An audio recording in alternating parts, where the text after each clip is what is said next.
The 2026 NFL Draft is here, and before we dive into the rookies, I wanted to do something special. I went back through all my breakdowns and added in the references you guys caught in the comments, and put together the ultimate Easter egg compilation. But very important announcement, after Season 10, I will no longer be covering Gridiron Heights with weekly breakdown videos. So to do a final send-off, this is every joke, reference, and hidden detail from Gridiron Heights Season 10, all in one place. Having a tough off-season? Yeah. Then come on down to Gridiron Con. Football is back for 1 week only. No, I'm a co-owner. The hierarchy of power in the DC universe has changed. Now unveiling all the stars we've assembled. That's it. We want new stars. In Jerry's house, which hasn't been lit since 1996 by the way, Schottenheimer is Jerry's puppet. Then we head over to the convention center for Gridiron Con, which depending on your team, may or may not be a good thing. Travis is the star of Andor because of his two-way versatility on the field. For this week, it's going to be all about the 2025 NFL Draft. So get ready for mock drafts, overreactions, hot takes, and grades. Patrick Mahomes has a long line of autographs for his favorite, the refs. Meanwhile, Mark Davis is pulled away from Tom Brady. The Washington Commanders are referencing DC Comics and how the hierarchy of power is changing with James Gunn manning the ship. Meanwhile, for Marvel, we have Kyle Shanahan lining up what's left of the 49ers to recreate the Avengers Doomsday chair reveal. All right, y'all. Coach Brian's gonna show you the lay of the land. Nice Michael Myers cosplay, Ashley. What cosplay? Let's go! I'm gonna go first! No chance of Dual Carter. Wait, what the hell is Cam Ward? Who are you just as? I'm Brian Callahan, head coach of the Titans. This is my second year. As the top prospects walk by, there are movie posters for Fantastic Five starring Jaden Daniels and Thunder Cult starring Anthony Richardson and Danny Dimes. Ashton Genty is cosplaying as Michael Myers because of his menacing play and how he stands up straight before plays rather than getting into a stance. He also dressed up as Michael Myers for Halloween. Cam Ward has no idea who Coach Callahan is, but regardless, Callahan's already signed Tim Boyle anyway. But Ward is still probably going number one with the way he was capping on Fortnite. Really? Jamar, Justin. I think Jason Jamar is like the top. And then for my last one, Traylon Burks. Son, come check out the Browns display. Coming. I was talking to Travis. Wow, there's so many positions I can play. What the hell? Let's see how you look at quarterback. Cool! This way, young bloods. You don't want to be like those ass fans. Are you gonna sign or? The Browns are completely down bad, searching for answers at all of their positions, well except defensive end. Lucky for them, Travis Hunter is a Swiss Army knife playing both wide receiver and cornerback. Behind the red carpet are movie posters for Bobcraft and The Last of Us. Speaking of Last of Us, Season 2 is here and is off to a great start with many surprising twists, as you'd expect. I also made a video on the Last of Us inspired Season 7 finale, which was the first Super Bowl matchup between the Chiefs and Eagles. At the Rodgers signing booth, we have the Steelers and Vikings trying to make a play at signing him. Outside of retirement, this could be Rodgers' final destination, which is fitting for this movie. But his old reliable has and always will be the Pat McAfee Show. I'm waiting until all of the attention is on me. From the GM who let Saquon walk.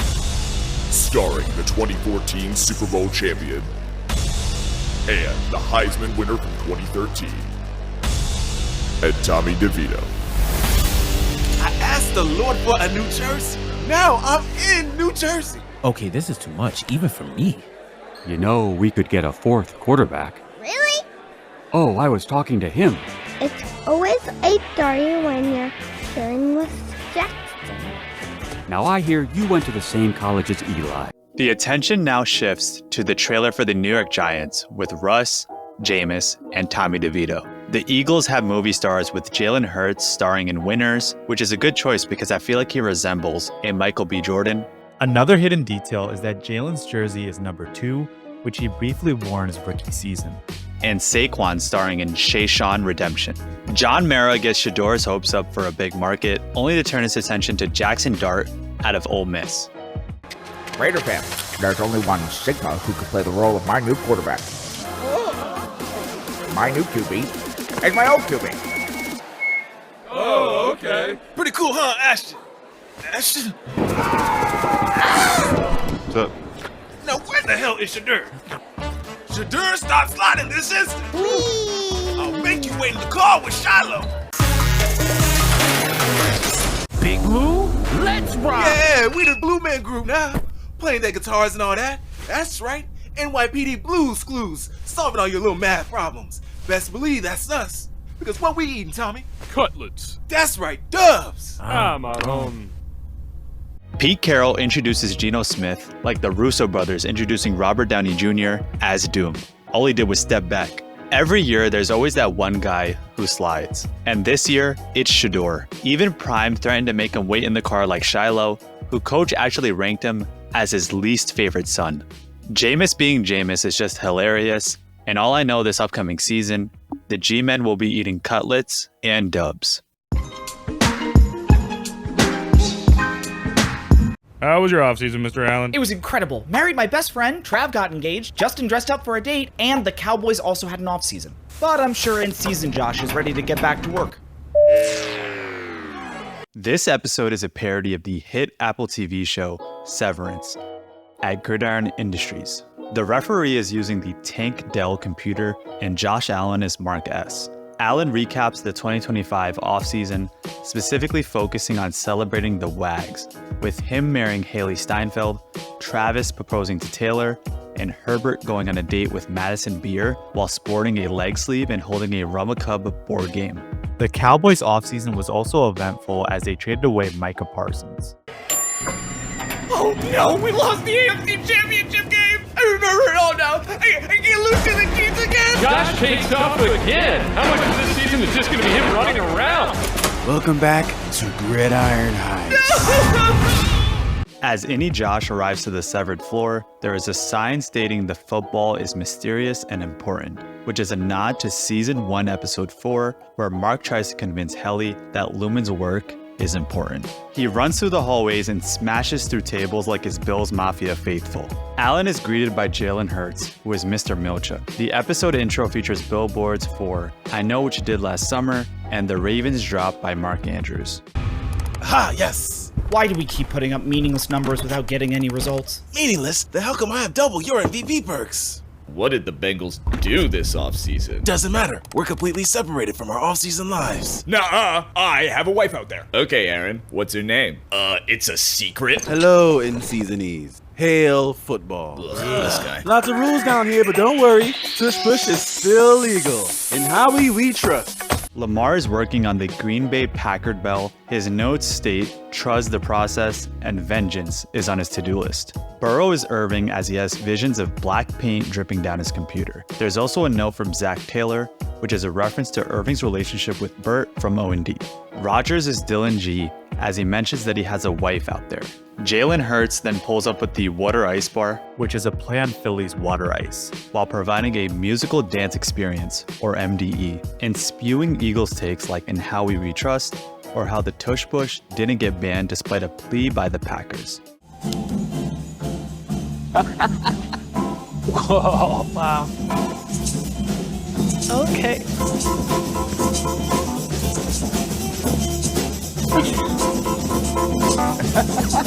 Yeah. Go Bird! Hey, we've had enough of your weird cult! Scramble! They're not ready yet! It isn't time. Just wait until I get second reps. Yeah, this all makes perfect sense to me. Go ahead and introduce yourself. Name's Drake May, Oldsmore. Pleasure's mine. And where did you all summer? Gridiron Heights Perpetuity Wing. Really not sure how they sustained all this for multiple seasons. Seems a little premature. The four refiners say screw it and scramble over to the baby goat room. In the show, this department is called Mammalians Nurturable, and spoiler alert, the goats are raised to be ritually sacrificed to the founder, Keir Egan. Brady is shown feeding Shador and yells that they're not ready yet, which is a callback to Season 1, Episode 5, when Mark and Helly find the goat room.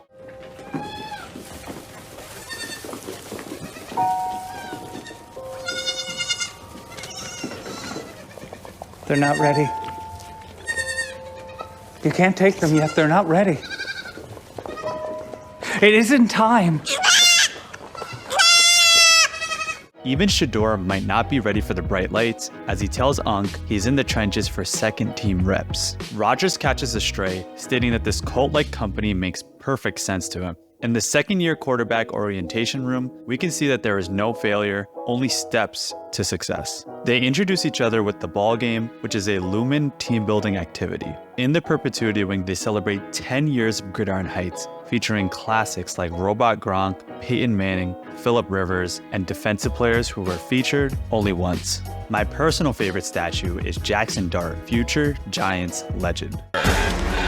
Uh-oh, these quarterbacks have broken contain.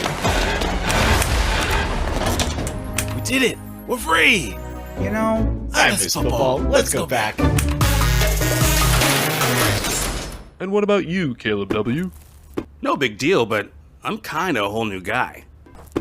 Jaden Daniels. Hey, does my mom know I'm down here? I'm from Tampa. Oh, we simply must get you all out on the boat. Hi, I'm JJ As the quarterbacks break contain, there is a hidden emergency QB button to be used in case of a fire. In the second-year QB orientation, Jaden introduces himself without his mom, Michael Penix is from Tampa, and JJ McCarthy gets cut off. Ah, smells like football. Is there anything better? Just needs a little spit shine. It just feels different this year. In Town Square, there are several Easter eggs. JJ McCarthy is the lead actor for Him, which is a rated R film produced by Jordan Peele that shows the dark side of professional football. And underneath that is a store for Northern Big Trust. At Jerry's trading post, there is a sign to make us an offer because they're probably going to buy, sell, or mostly trade, like they did with Parsons. Dak is cleaning up the place with some spit shine after being drowned in Jalen Carter's spit. You gotta give him that hawk too and spit on that thing. You get me? I don't get you. I think you gotta demonstrate.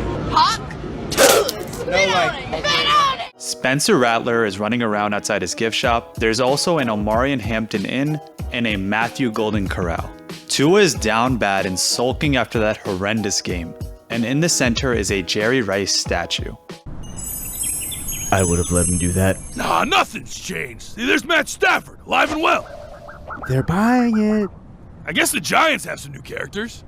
Ben Johnson is painting Caleb's nails at Brian Urlacher's nail salon. And the phone outside has an option number 1 for dialing up the blitz. This is a reference to how Caleb Williams pulled up to Monday Night Football with a Brian Urlacher jersey, just after a photo went around of JJ McCarthy, who grew up a Bears fan, with the same jersey. It was almost too funny to be coincidental. Puka is controlling Matt Stafford like a puppet at Who Store Ram Store. There is also a Nate Landman poster in the background, and one side note that Puka's jersey has since changed to number 12 after Devontae Adams joined the Rams. Yeah, they're kind of giving like a sitcom vibe. Whatever happened to just having fun? Picking up 2 corner bets to raise a young gun. Finally feels like home, though you share with the Jets. But stop by next week if he picks up the reps. Because the baby blues never felt so good. What the f? The Giants section of Gridiron Heights is giving sitcoms vibes, just like Full House, but with baby blues. Russ is holding a Russell Wilson football. Their town is protected by a neighborhood watch. The G-Men car has a warning for drives stopping without a warning, and there is a baby QB on board sign. The grill has a Brian burning hazard. The future Giants legend in Jackson Dart has a dart slinger. Malik also stars as the wacky neighbors. And at the cookout, they're munching on Runyons. All done. Ready to go. Oh, look, our little guy ate.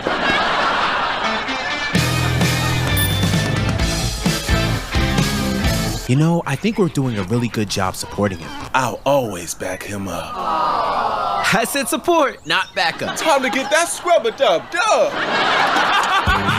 I love James's goofy ass. Here we have an Easter egg for a new Bleacher Report animated series called Bulletin Board. This premieres on Friday, 11 a.m., but I haven't seen anything as of yet on either the Bleacher Report app or their socials. So we'll just be on the lookout for this. Jameis Winston's funny act continues to be a fan favorite, with his scrub-a-dub-dubs and vowing to back up Dart. Huh. People still watch that show? Anthony! No! Not anymore! It's Daniel Jones time! Tables in the house! 6-7! Scatterboo, what it do?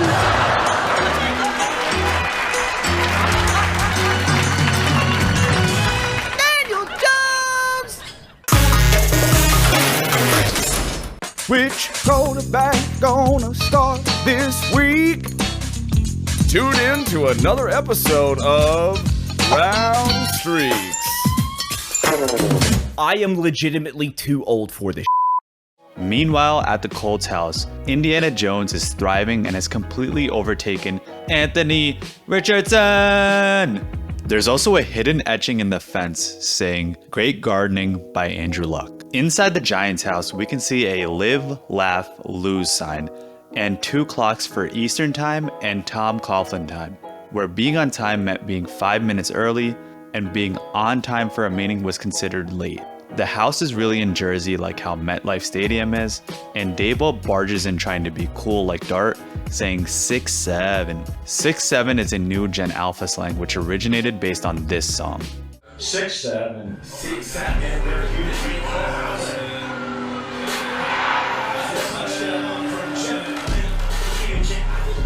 Cam Scatterbo plays the younger brother who is trying to be a bit too cool with his scatterboard. It's been 255 days since they've last ate a dub. The show was produced by Joe Shane and Brian Daboll, created by John Mara, with a key grip by David Tyree, and guest appearances by Daniel Jones and Anthony Richardson. The post-credits features Joe Flacco teasing a Brown Streak sitcom in Cleveland, despite being too old for this.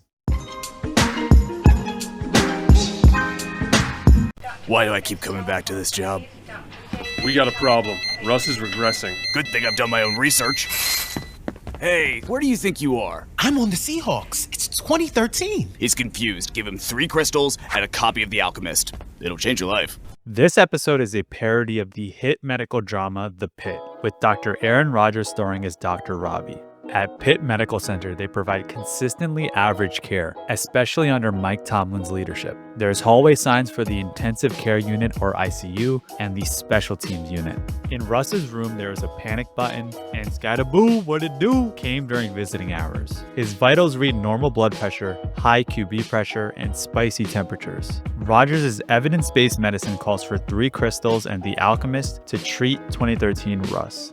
Look, I will receive everyone, but it's only week 2, so make sure it's actually an emergency. He's having trouble digesting the playbook. Best thing you can do is give it some time.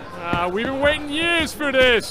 Is there some sort of VIP entrance? I don't really do Gen Pop anymore. Do you need help? We're just here because we're trying to catch something. In the emergency room, Nurse Metcalf will receive anyone, especially since the reception window house is always open. Much to the chagrin of Chicago fans, DK calls for Ben Johnson to give it some time with Caleb digesting the playbook. In the background is a sign to wear your masks, especially if you are experiencing losing symptoms. With Travis's newly found fame, he is looking to be a VIP patient in the emergency room and will do anything to catch something. Are you working on planning the wedding? Are you doing this now? Is that the next move? Yeah, that's the next step. That's the next step in it all. Don't stress about it, too. I remember thinking about it with my wife. That one's going to be easy. I just got to figure out if win a football game first. Yeah, you got to do one of that. The wedding planning will be easy compared to trying to figure out how to fucking catch a goddamn football. Yeah, you got to do DJ or band. Are you thinking about all this stuff? Yeah, I think we're live music kind of people. Burns from the hot seat, and he's lost a lot of locker room already. How long do I have? Will I make it to the end of the year? He's going into shock! On my count, set, hut. Oh, let's get him on 5 cc's of ayahuasca herbal tea. Aaron, we need to talk about your numbers. You're doing too much. We're just trying to get to 500. Damn it, coach, only Aaron Rodgers, can save the world. In the AFC East wing, the Dolphins are on life support, with Coach McDaniel losing the locker room and experiencing significant burns while on the hot seat. During the transfer of Mike McDaniel, Dr. Rodgers uses his cadence to communicate and orders 5 cc's or milliliters of ayahuasca herbal tea. Rodgers is big on ayahuasca as a traditional form of medicine, especially in recent years during his darkness retreats. The other attendants who went 500 are Russ, Mitchell Trubisky, Pickett, and Fields. Mike Tomlin is Gloria Underwood, the CMO who is constantly trying to micromanage Dr. Robbie. I've got a patient that turned down anesthesia? Dan Campbell won't live life numb! How bad is it, Doc? Oh boy, that's not good. All right, hand it off to Caleb. Rookie down, I'm gonna need a set of hands. All right, let's turn all the lights off and do a sound bath. Dr. Rodgers. Damn it, TJ, stop pressuring me. We've got a situation. What did you do to them? Is this not normal? Can you save the season? Can we save the season? R-E-L-A-X. R-E-L-A-X. R-E-L-A-X. Come on, Aaron. They call it the Hippocratic Oath because you best be hungry for growth. Playoff history, I don't see how that's relevant. Emergency contact Justin Jefferson. Excuse me, but we beat the Steelers. Can I leave? Hello? The hardcore Dan Campbell refuses anesthesia during the schedulectomy and chooses to live life numb. But the MRI machine manufactured by Cletus Robotics shows a grueling upcoming schedule for the Lions. Rookie running back Caleb Johnson completely folds when he gets an assignment in the ER, referring to how he completely botched the kickoff, leading to a Seahawks touchdown. This is also a callback to episode 1, when medical student Victoria Javati faints on her first day after witnessing a gory medical procedure, earning her the nickname Crash. I'll stabilize the knee for the reduction. Dr. Langdon will be distracting distally before moving medially to clear the tibia. Good. Ready?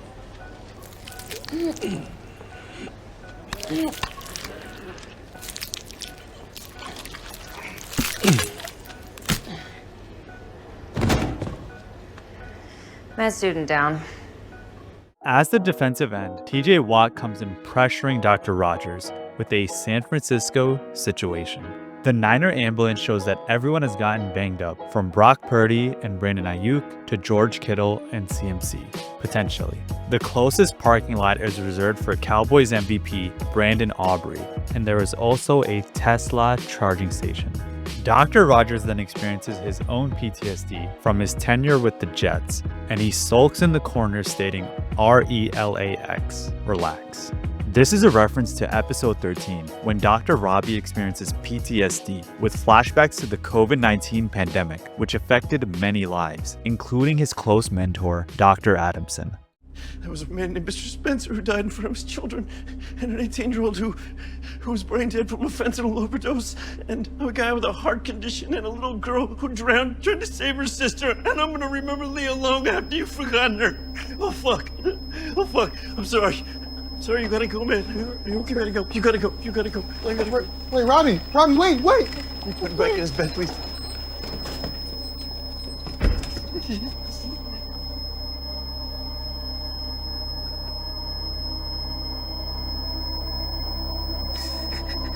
Hidden in the room is Deshaun hand sanitizer. Tomlin then comes in with the comedic timing with a Hippocratic Oath Tomlinism. In medical fields, the Hippocratic Oath is a saying that all graduates must embody throughout their career, which is to first, do no harm. Sam Darnold is filling out paperwork in the waiting room and tries to be slick, putting Justin Jefferson as the emergency contact.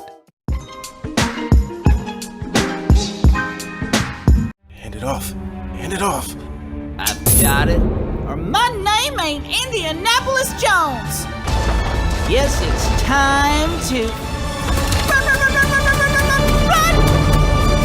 This episode is a parody of the hit film franchise Indiana Jones, with Danny Dimes starring as Indianapolis Jones. Hidden in the background is an etching saying that Anthony Richardson was here.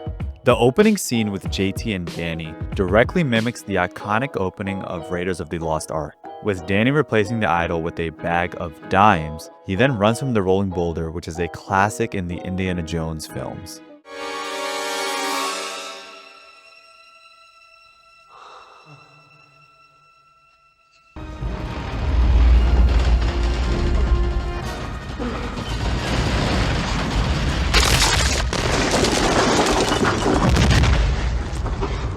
And next week, we'll discuss the Holy Grail, a franchise quarterback. Of course, that's just a lot of superstitious hocus pocus.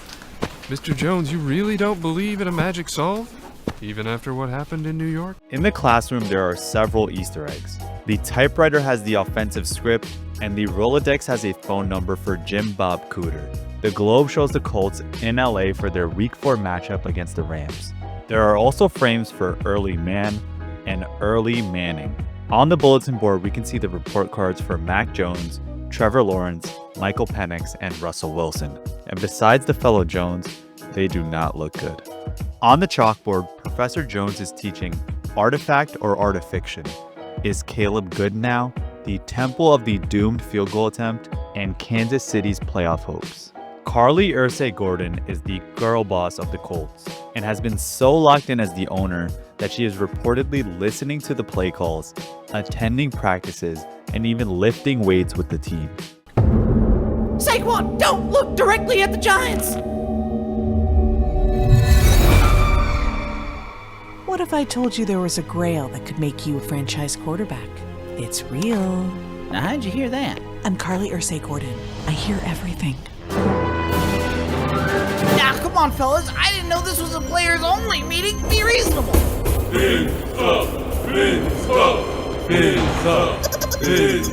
I guess let's just sneak on past whatever this is. I can use anything as a weapon. I'm even gonna finally figure out Cortland's soul.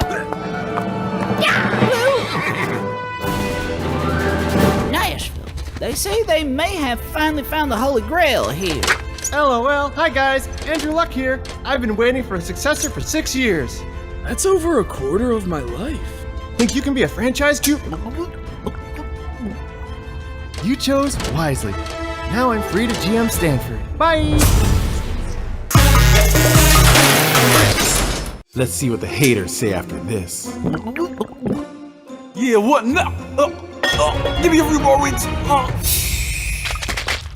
They flash back to Daniel's time with the Giants, which is a reference to when the Ark of the Covenant, or Eternal MetLife, is opened, which melts Daboll and John Mara.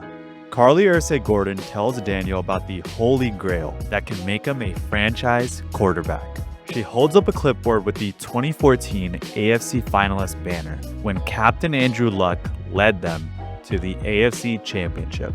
In Week 1, they face off against the Dolphins at Hard Rock Temple. There are no running plays allowed near the fiery pit, and on the sides are the Ingold Mine and Wheel Route. Mike McDaniel is held captive in the cage, just like Mola Ram in Temple of Doom. It's a thuggy ceremony. They're worshiping Kali. Have you ever seen anything like this before? Nobody's seen this for 100 years.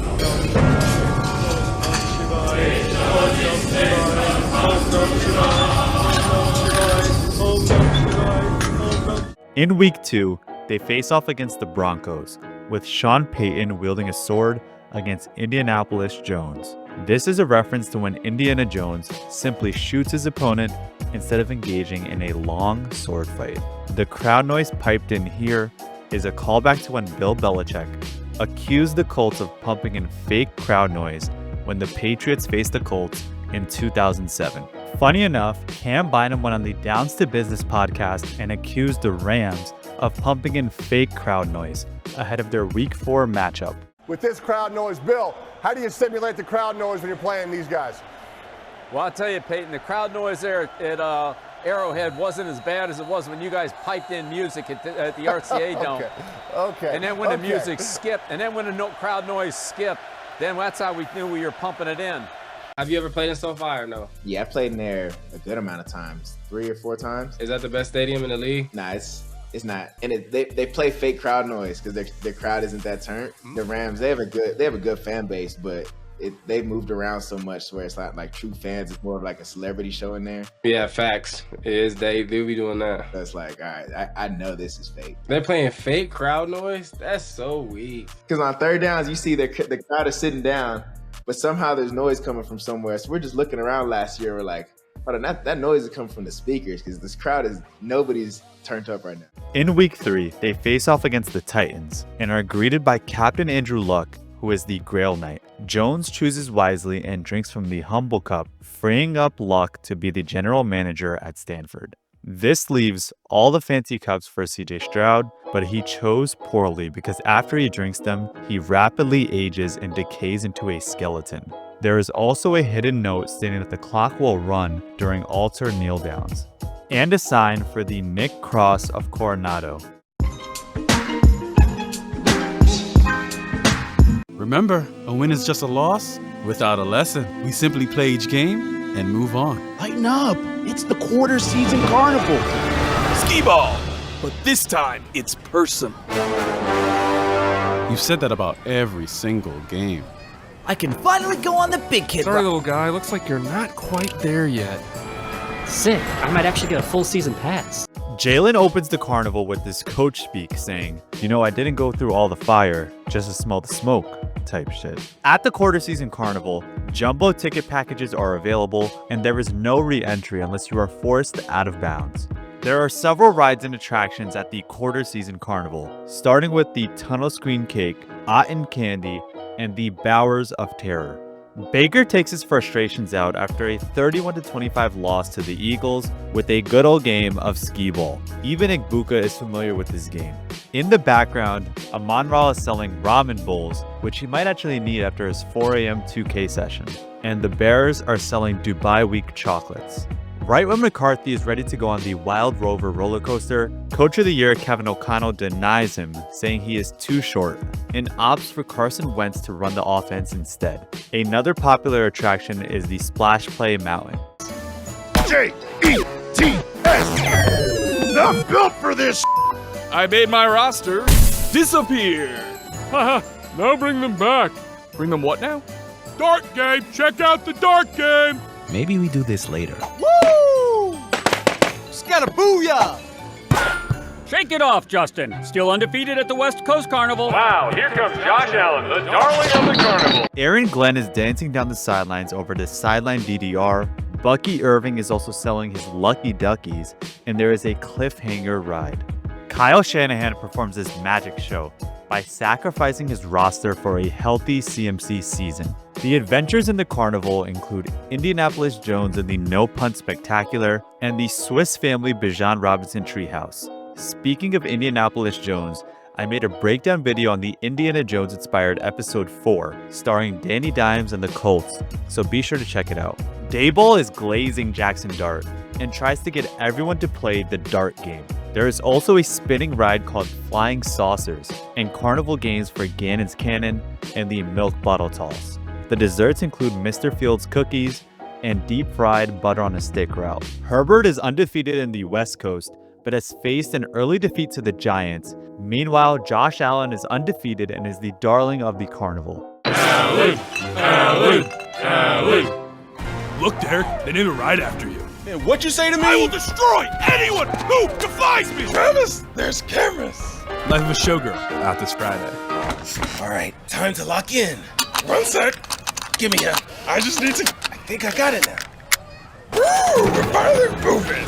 Yes! Yes! Wait, are we stuck? Is it just me, or is everything upside down? Who is running this thing? Have we tried... Kicking it? Jinx! Fine, I guess I'll fix everything myself. Not if I do first.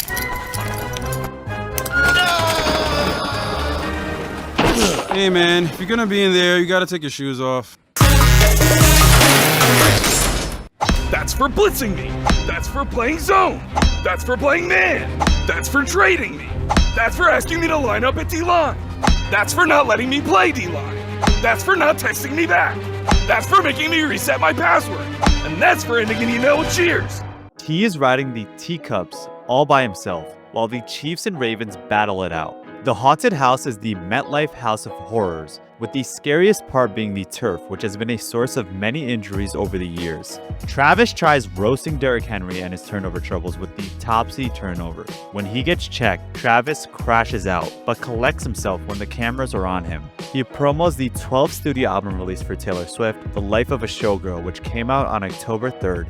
The Chiefs and Ravens finally face off at the Gotta Lock In Bowl as fellow contenders who have started off 1-2. When they both get stuck, it is revealed that the bottom-of-the-mill teams, Panthers, Titans, Saints, and Texans, are controlling the roller coaster. Kyler is also subtly stuck in the Marvin Harrison drop tower. While trying to be a hero, Lamar falls all the way down to Kyle Ball pits, where you must remove your shoes before entering. There is also a Travitron, a mini golf course, and a dunk tank for Arch Manning.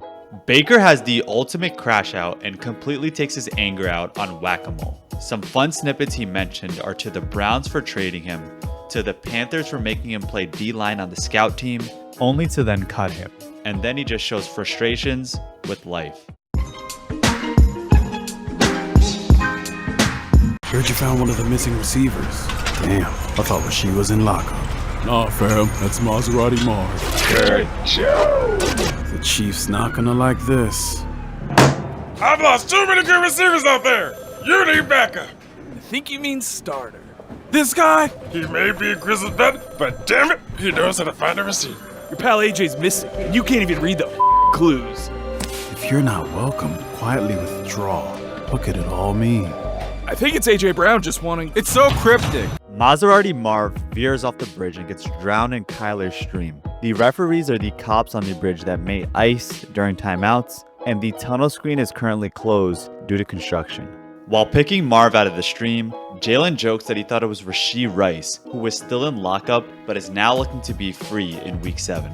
Mahomes is the chief detective and has his world's best QB mug. Speaking of mugs, he has mugshots of missing players like Rashee Rice, Travis Hunter, Brian Thomas Jr., Jamar Chase, Justin Jefferson, Calvin Ridley, and Mark Sanchez, who was recently captured. Sanchez was at an Indianapolis hotel to call the Colts vs. Raiders game and was allegedly publicly intoxicated while confronting a food delivery driver over a parking dispute. A bloody brawl ensued, leaving the driver to fight back in self-defense by stabbing Sanchez.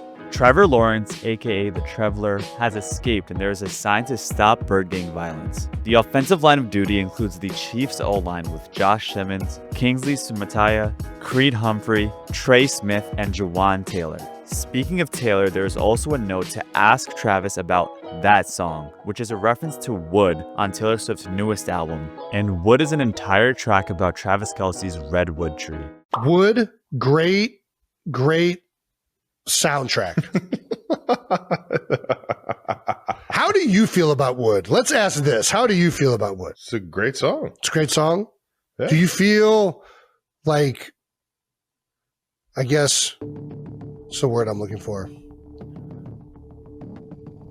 Do you feel cocky? Do you feel cocky about the song Wood? No. Any song that she references me in. That's not just any song. This is a very specific you. I love that girl. So what do you mean? Any song that she would reference me in any Well, it's not way just you, or though. form. It's an appendage. It's not just you as a... What? It's a very specific thing. I think you're not understanding the song. You're out of your mind. This episode is a loose parody of True Detective, with Baker playing the brooding, witty detective and Jalen playing the grounded detective. The first clue from AJ Brown refers to how he went to Twitter or X to express his frustrations with not being a part of the offense. The logo is also a nod to the Zodiac Killer. I haven't seen Jamar in weeks, but then I found this weird message. What about this footage of him confronting you? That Jamar? Sorry, so many people are mad at me. This league is like someone's memory of a league. I just want you to stop saying odd. At the end of every dig route, there is a monster. Hello? In here, no one can hear you scream. Because it's my podcast studio. Have you been taking out receivers, you sick? I prefer to dissect defenses. But I have a message for you, Mr. Hertz. I wanted you to find me, Detective. I gave you all the clues. Yours truly, Arthur Von Brown. Everything's leading to Dallas Goedert. What? No, it's from A.J. Brown. He wants to be found. And we number ones always grab our targets. In Cincinnati, Zach Taylor reports that Jamar Chase has also gone missing. The tree note is a reference to Jamar's tweet after another rough outing with Jake Browning against the Broncos. Baker then catches Zach Taylor in 4K with Jamar confronting Coach on the sideline. Cooking right now. They got a win in San Francisco, and let's roll it back and watch Chase and Zach Taylor talk. Yeah, this was at the end of that third down play. Chase came off. Hidden in the tree is a Zach Taylor plus Joe Burrow heart etching, and Baker is fed up with Jalen's coach speak gimmick. At Amon-Ra's cabin, he has relics of his NFC North rivals, like the Vikings horns, Jordan Love's jersey, and a cheese head. His constant motivation of wide receivers drafted before him is on the wall. The kneecap in the jar is a reference to Dan Campbell's fierce mentality as the Lions head coach. And the graffiti is a reference to when the Sun God got caught on the hot mic, celebrating his touchdown against the Ravens. Touchdown, Detroit. What a throw and catch. I run this shit, Despite having that dog in him, Amon-Ra just introduces them to the St. Brown podcast studio. The equipment is there to control audio gain and march towards the line to gain. From frustrated fantasy managers and Eagles fans everywhere, this joke is hilarious, with Jalen thinking that all signs lead to Dallas Goedert. Here I am, but it's too late. We're blowing it all up. I'm actually just looking for a little more consistency. But we've been winning! Not fantasy! Get wrecked, freaks! Fine, thank you. That's all we wanted. This is a true story. One night, all of the players in Mr. Shanahan's film room woke up, walked out the door, and disappeared. This town's gonna kill me. I lost my weapons again. As they get trapped, there are several Easter eggs boxed up, starting with the Cardinals' fourth quarter game plan, gloves for Scattaboo, broken sky cams, JJ McCarthy's return date, Geno Smith's starting job, AJ Brown's targets, and Saquon's rushing attempts. Baker then frees himself and feeds the disgruntled wide receivers, which is really all they wanted. The post-credit scene in Shanahan's film room is a reference to the 2025 horror film Weapons, where all the players walked out and disappeared from the classroom.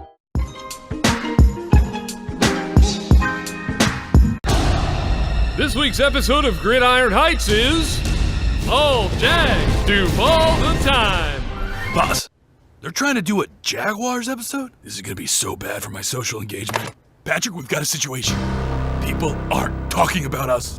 From Jackson DeVille's sunglasses, we get a view of the Jacksonville Pavilion, which has an exciting lineup of bands like the Duval American Rejects, Right Said Fred Taylor, Tony Baselli, and Marky Mark Brunel. In the background, we can see signs for Josh Hines Allen Edmonds, Nothing Munt Cakes, and Walker Little Caesars. In the Chiefs' house, Travis is a bit sick seeing the attention turn away from him. The Chris Jones security system is out of service, and his phone provider is AT&T. He has a No Place Like Mahomes picture and a portrait of him saying, "I'm just Trav." This Ken reference is a callback to the Eras tour when Travis was unknowingly jamming out with his favorite director, Greta Gerwig, and he cracked this joke. He was like, well, I walked up to her and I was like, I love Barbie. I'm just Ken too. And then I pointed to you. And I was like, that's such a solid joke. She will have loved that. And he's like, well, she was really polite about it. Like she smiled politely, but she didn't say anything.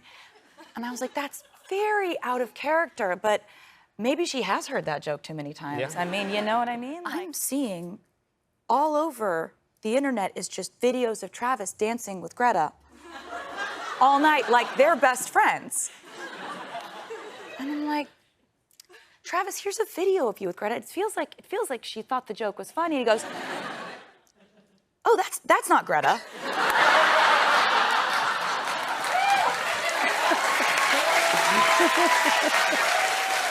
There is also a Hollywood Brown VHS tape next to the TV. They can't erase me. I'm Lamar Jackson, leader of the mighty Ravens. The Ravens? They haven't won a game in 4 weeks. What the hell is going on? Wait, there he is, the big star. Move it, nobody. A Jags episode? Really? I'm hearing teams all around the league are upset about this Jags episode. Per me, Adam Schefter. Where's my big episode? Babe, you know how this town is. You still got sizzle? This was supposed to be Jordan Love's year. Look, I think I can get you a cameo in a Lions episode. Could be spin-off potential. A cameo?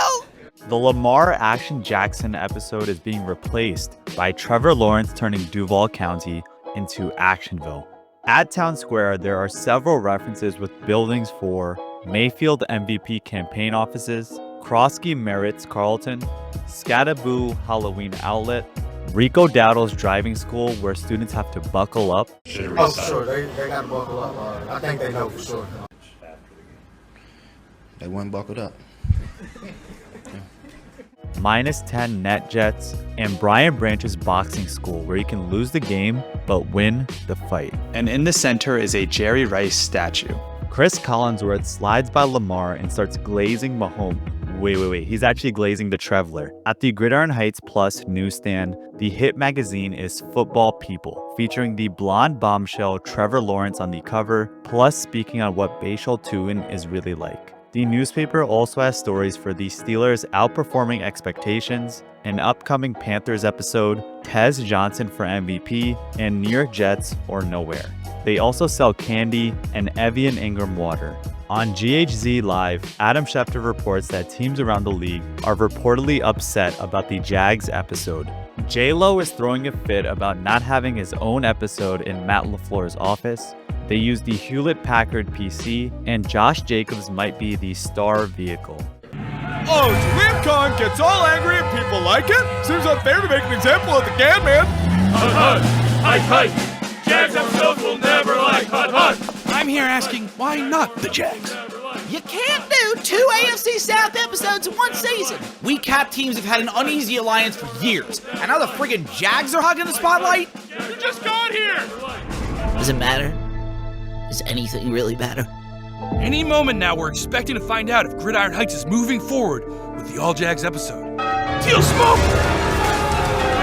That means the Jags episode begins now. Hi, I'm... The Seahawks episode! That's worse! Okay, we're gonna do a big Panthers episode. Think Titanic meets 28 years later.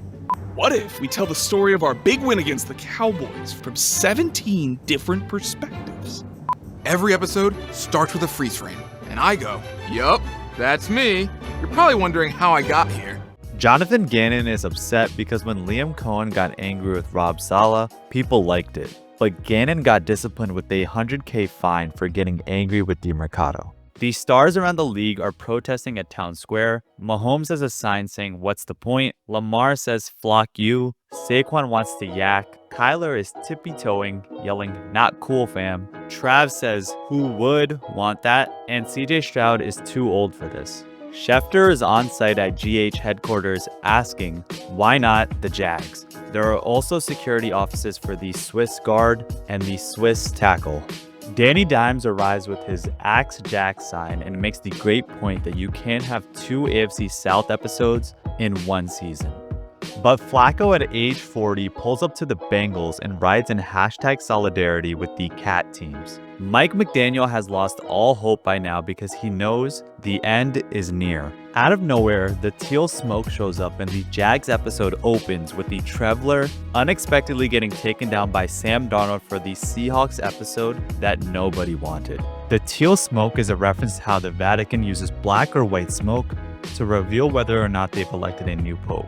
In the writing room, Dave Canales and Bryce Young are cooking up their best version of a Panthers episode. They're trying the Titanic meets 28 years later, their big win against the Cowboys, but Bryce stops Canales and cooks up the best idea with the popular record scratch freeze frame meme.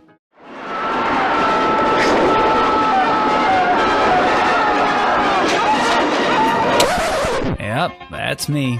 You're probably wondering how I ended up in this situation.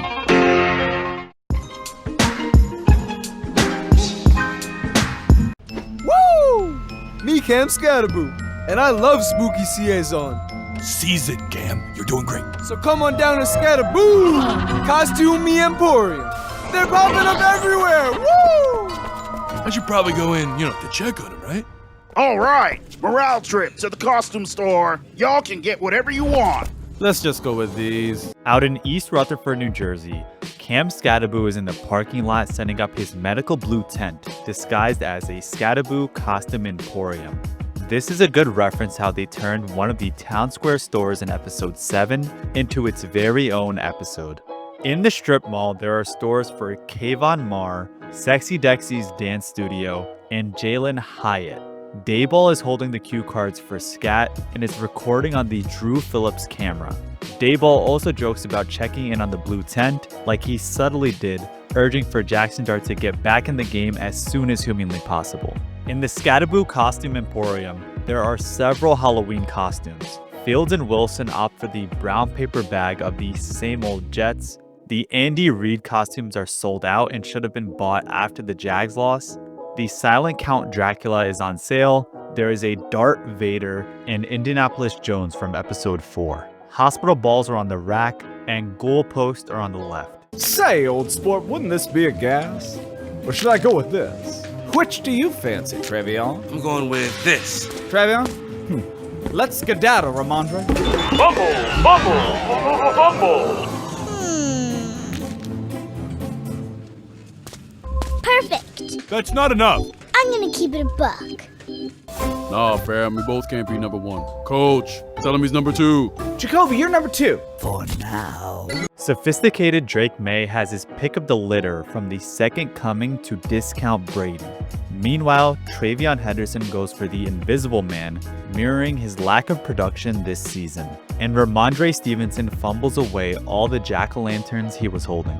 Shador is in a predicament choosing between the franchise QB and mime costume, but ultimately ends up picking the mime time after Dylan Gabriel became the starter and because, quote, the baddie's gonna go crazy. In the background, there are Trey McBride of Frankenstein wigs. In the Mike Mick section, we can see all the current Mike Mick coaches. Emphasis on current because this situation is very fluid. We got Mike McInterim, aka Mike McCoy, Mike McDonald, and Mike McDaniel. While paying for the Mike McInterim costume, he keeps it a buck like he did about the Titans after starting 0-4 and getting shut out by the Texans. The Rashad Pennywise costume is no longer in stock, and there are plenty of touchdown vultures to go around. In the dressing room, Kyler and Jacoby come out dressing as QB1 and QB2 for now. Scatterboo is not responsible for lost fourth quarter leads, and next to the dressing room is the coffin corner for the Jets. It's Tua. He's calling for another players-only meeting. Anyway, I think I'm gonna be a penguin again. Oh, that's so good. Can I help you? Hell yeah, brother. Ah! Oh, sorry. No, you take it. Rico's too quick for these boys. Yeah, I'm going to go with this one instead for some reason. Sometimes you just want to be comfortable, But this is more my speed. Same costume for 7 years running. A sexy Zach cat. Meow. Attention shoppers, we are now closing. All right, Coach. What's the plan? Let's just run this clock out. It's about building a culture, That costume just isn't very good. Not even close. What is your deal, man? Caleb's decision-making just has to be better. Tua calls for another players-only meeting, but Waddle ends up dressing as a penguin again. Yeah, well, I think it starts with the leadership in helping articulate that for the guys, and then what we're expecting out of the guys, right? We're expecting this. Are we getting that? Are we not getting that? We have guys showing up to player-only meetings late, guys not showing up to player-only meetings. Like, there's a lot that goes into that. Do we have to make this mandatory? Do we not have to make this mandatory? There are also Halloween skulls for Scary Terry and Harley Dan Quinn. Cam Scatterboo with his CTE touches the skeleton QB and gets penalized. And following the hit success of K-pop Demon Hunters, there are costumes for K-pop Travis Hunter, K-pop Demario Douglas, and K-pop Daniil Hunter. There is a controversy for the Cowboys MVP between Dak and Brandon Aubrey, but they did not buckle up while being fake nice to each other, and Rico steals the Cowboys costume. This is probably a good time to bring out this Halloween costume for all the Cowboys fans out there. And behind Dak, there is a Swamp Lady dress. Gino passes by the wigs and goes straight for the Michael Myers costumes, but surprisingly goes for Michael Mayer instead. Ashton Genty mimics Michael Myers because of his menacing play and how he stands up straight before plays rather than getting into a running back stance. Hiding out in the back, AJ Brown is subtly shopping for Steelers and Patriots costumes. While at 1 and 5, John Harbaugh is shopping for a TV commentator costume, but until then, he will have to be an undead coach and go on a run with the Ravens. After securing the zombie Flack from the Dead, Zach Taylor goes for his old reliable, a sexy Zach Cat, to which all the cat mascots are shooketh. Aaron Glenn looks at the 2008 Lions and 2017 Browns costumes, as the New York Jets might be on the verge of becoming the first team to complete the imperfect 0-17 season.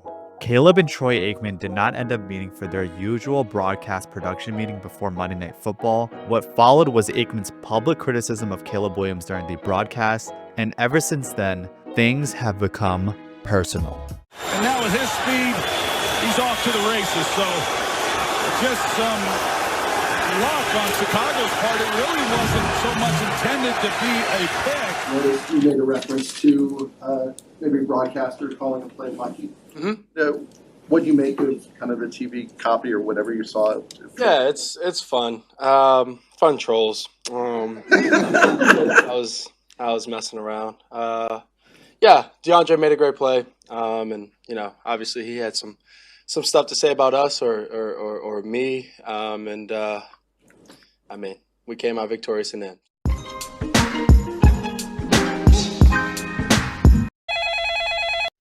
Miss Regina Jackson's residence, this is Jayden speaking. Do you like scary teams? Sure do. Do you have a favorite? The Commanders. No, come on, be serious. Terry! So that's where he's been. Oh man, oh man, oh man, oh man.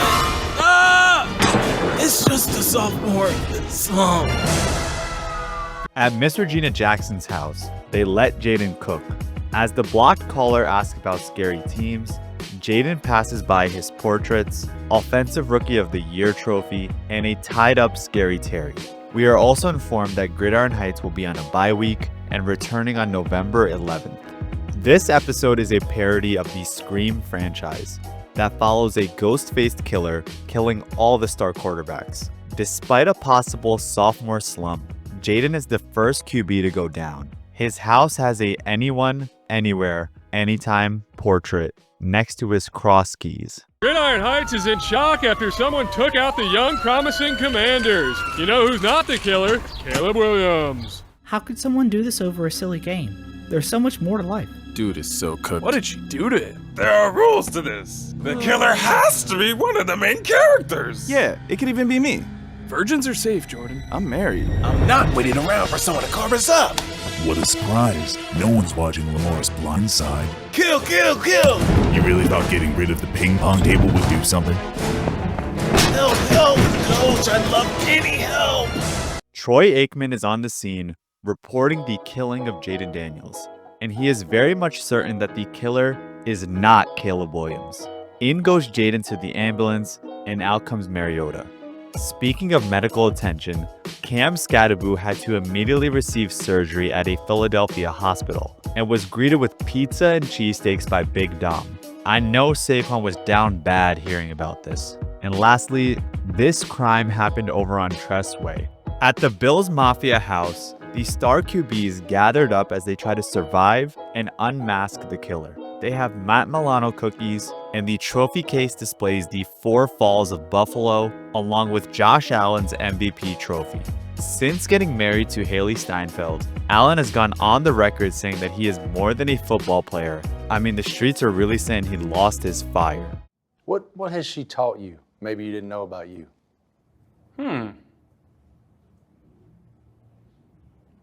Maybe that I am more than a football player. My whole dream as a kid, has been to be in this position, and I've never thought of anything outside of that or beyond that. And hopefully I get to still play this game for a very long time, and that's ultimately my goal, is to play this as long as I physically can. But there is life after it as well. Just like the VHS tapes at Stu's house, Alan has VHS tapes for the movies and TV shows that Haley has starred in, with Bumblebee, True Grit, Sinners, and Dickinson. Jordan Love once again tries to be a main character, like he did in episode 7, but Baker informs him of the horror trope that virgins don't die in horror movies. The second I suspected him, I signed his death warrant. Well, is any one of us safe? Yeah, virgins. Virgins never die. All right. Thanks for saving me. I'm dead. I'm dead. Well, I'll get as sick as you can get without actually dying. He's dead. Hey, I'll go feeding. I'll go feeding. Go feeding. Okay. Lamar rushes over to the garage, but is greeted by the football face. In the garage are several Bills Easter eggs, starting with the Keon Coleman cooler, the playoff game tapes against the Chiefs, Coach McDermott's speeches about teamwork, Josh's golf clubs, and the ketchup and mustard are property of Bills superfan Pinto Ron. Lamar gets rid of the ping pong table and tries to use it as a weapon. This is a nod to how Lamar had the Ravens remove the ping pong table and video games in their locker room amid their 1-5 start to this season. A few moments later. They are now 3-5. Lamar getting stuck in the garage door is a reference to the first Scream movie.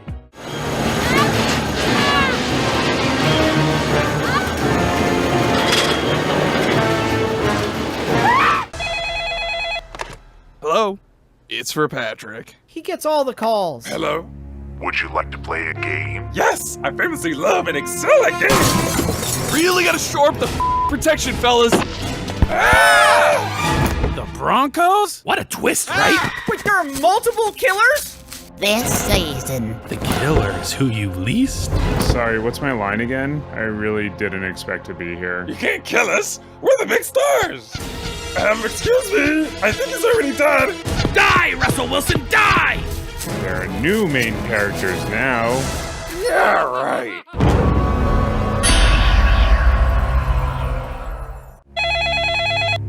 Yellow. Do you like scary teams? Sure, who doesn't? Do you have a favorite? The Packers, obviously. See, I can never tell with you guys. One week you're great, the next week you lose to the Browns. Oh my God, right? That's so us. The quarterbacks know this feeling all too well because Patrick gets all the calls. Hurts unmasked the first killer, who was revealed to be Coach Sean Payton and the Broncos. But that's not all. There is also Matt Stafford, aka the Joker from Season 4, Episode 6, Indianapolis Jones from Episode 4, and Sam Darnold from Episode 7. The Bills driveway is reserved for Bills Mafia, and they have a sign to keep off the artificial grass. Coach Payton leaves no stones unturned by unleashing all of his digs right onto Mr. Unlimited himself. You know, they found a little spark with that quarterback. I was talking to John Mayer not too long ago, and I said we were hoping that that change would have happened long after our game. Although, I am glad that Russ took to Twitter or X to defend himself, because he would usually take the high road in these situations. In spite of their success this season, Mahomes and Allen do not take Danny Dimes, Darnold, or even Stafford as the true main characters of this season. Football Face calls J-Lo, asking about his favorite scary team, but is really unsure about Green Bay as a true scary team. But the routing of the Steelers and offense firing on all cylinders might change people's perception of them. Put your hands together for the quarterback guru himself, Kevin O'Connell! Say it with me. I am a good quarterback. The results speak for themselves. Before the guru system, I was lost. And now people start me in fantasy football at quarterback. People forget I had a really good 2022. I was technically on the Vikings too. What about Wentz? Security? Not about the old. This episode is an overall parody of the Tony Robbins Firewalk seminars and the movie I Am Not Your Guru. At the Quarterback Guru convention, we've got the quarterback whisperer himself, Kevin O'Connell, hyping up the ex-franchise QBs and perhaps soon-to-be ex-franchise QBs. GURU stands for grit, unshakable, running the offense effectively, and unify. Speaking of X-franchise QBs, I made a video on the X-Men inspired Season 9 Episode 6, which was the first episode highlighting how the forgotten QBs have gone on to have successful second stints. The upcoming seminars at the conference include building a dynasty with Aaron Glenn, winning big to avoid getting fired with Mike McDaniel, and I just needed one more year with Brian Daboll. KOC provides testimonials for his success stories, which are pretty unusual. Sam Darnold used to see ghosts, but now people start him in fantasy. Kirk Cousins had a great year in 2022 with the Vikings, where they went 13-4. Daniel Jones was even with the Vikings for 2 weeks, but there's always one rotten apple, and in this case, it was Carson Wentz. I'm not the only one changing lives. Isn't that right? Coach Shanahan! You're exactly right, Kev. Then, how would you like to 10x your current production? How does that sound? Oh no, that's so many interceptions. Do you think Mac Jones landed in my lap as a finished product? He was a joke. And if something in your life isn't working for you, just put it on the soft bench. Fam. Doc said a sprained foot could take years to recover from. And what happens when you get wrapped? I give up. No, you become shook. It's actually shook. I can run 3 plays faster than you can run 1. I'm not crazy, you're crazy. What? That's low-key fire. Pain is temporary. Second-degree burns are forever. Are you sure this is safe? What is safe? Coach Shanahan appears from the ceiling with a guarantee of 10 times production. But if that actually happened for Tua, that might be close to 100 interceptions. His success story comes from how he transformed Mac Jones. Mac is shooting the t-shirts into the crowd with a cannon which should not be used for checkdowns. The soft bench is reserved for once thought to be franchise quarterbacks who have now gotten injured or are underperforming. I mean, this always takes me back to this RDC World skit. Right there, that's a good pass. That's a good pass. Yes, sir. Oh, that's a great pass, man. Damn, we should have been had this kind of quarterback, huh? I mean, yeah, he's doing good for a backup quarterback. Backup? Yeah. He's 21, right? Yeah, he's 21. I'm 26, though. I'm only hurt for a few games, but that's a good pass for a backup quarterback, for sure. For sure. That's definitely the future of this franchise. The future backup. Yes, sir. Run that in! Run that in! Touchdown! Yeah, man, this yes, quarterback perfect, bro. You see what I'm saying? Yes, that nigga's cold, bro. Man, he good. Michael Vick, right? I swear to God, I was Hey, no. He don't mind y'all. Y'all know Michael Vick, bro. What you mean? No, he don't. No, y'all doing that too much, man, bro. he can do no wrong, bro. No, he can do wrong. I seen him do wrong. I seen him do wrong in practice multiple times. Man, he can do wrong. Have you seen the first quarterback play? I mean, yeah, but you should see what he did, though, man. Shut up, man. Shut up. Damn, that nigga's not that good. Y'all doing too much hyping, bro. Get off of him. Damn. Sorry ass. What's up, boy? You did good. KOC makes a play on words, saying that when you become rattled, you become shook. Dylan Gabriel and Shador are now shook when they hear Shane Steichen say he can run 3 plays faster than you can run 1. But all along, Shador is doing his best to avoid being a distraction. At the firewalk, Tua walks right onto the fiery rocks because he is not able to register pain with his injury history. At the Guru merch stand, they are selling shirts for More Than a Game Manager, Danny Dimes, I Love Cloning, QB1, Ask Me About My Arm Talent, Second Chance for Second String, Not Just a Clipboard Holder, and lastly, I Believe in Me. This is the moment your next series begins. You stop checking down and you start checking in on yourself. Sir, yes, sir. Okay, bud, take 5 for me. You're in 4-down territory. It's time to go for it. Good, we're waving, we're smiling, and curtains. Hey, Coach. Anthony. Were you serious back there? About second chances? Of course. Is there still hope for me, too? Absolutely. There is a tight end seminar starting in about an hour. I can get you on the list. The 3 quarterback gurus sneak in several football puns in their motivational speeches, like next series begins, stop checking down and start checking in, and 4-down territory. All along, the mastermind behind the QB Guru convention was the girl boss herself, Carly Ursay Gordon. In the parking lot, Anthony Richardson checks Shane Steichen about seriously going for a second chance. Mind you, he no longer has a baby voice. This is all for Steichen to put him on the list for the TEU seminar instead. Think Terrell Pryor. This video is sponsored by Friday Pickleball. As sportsmen, we put a lot of focus on our physical health, whether that's working out or just staying active. But with the summer rolling around, it's the perfect time to start playing pickleball. Friday Pickleball makes it easy to get high-performance carbon fiber paddles at an accessible price point. Their latest model, Project Aura, has landed, allowing you to select between an elongated, wide body, or hybrid shape. To get your paddle, use my code SALVIN20666 at checkout for $10 off your purchase. Make sure you click the link in the description or click right here to get your paddle and start playing pickleball today. Thank you to Friday Pickleball, and let's get back to the video.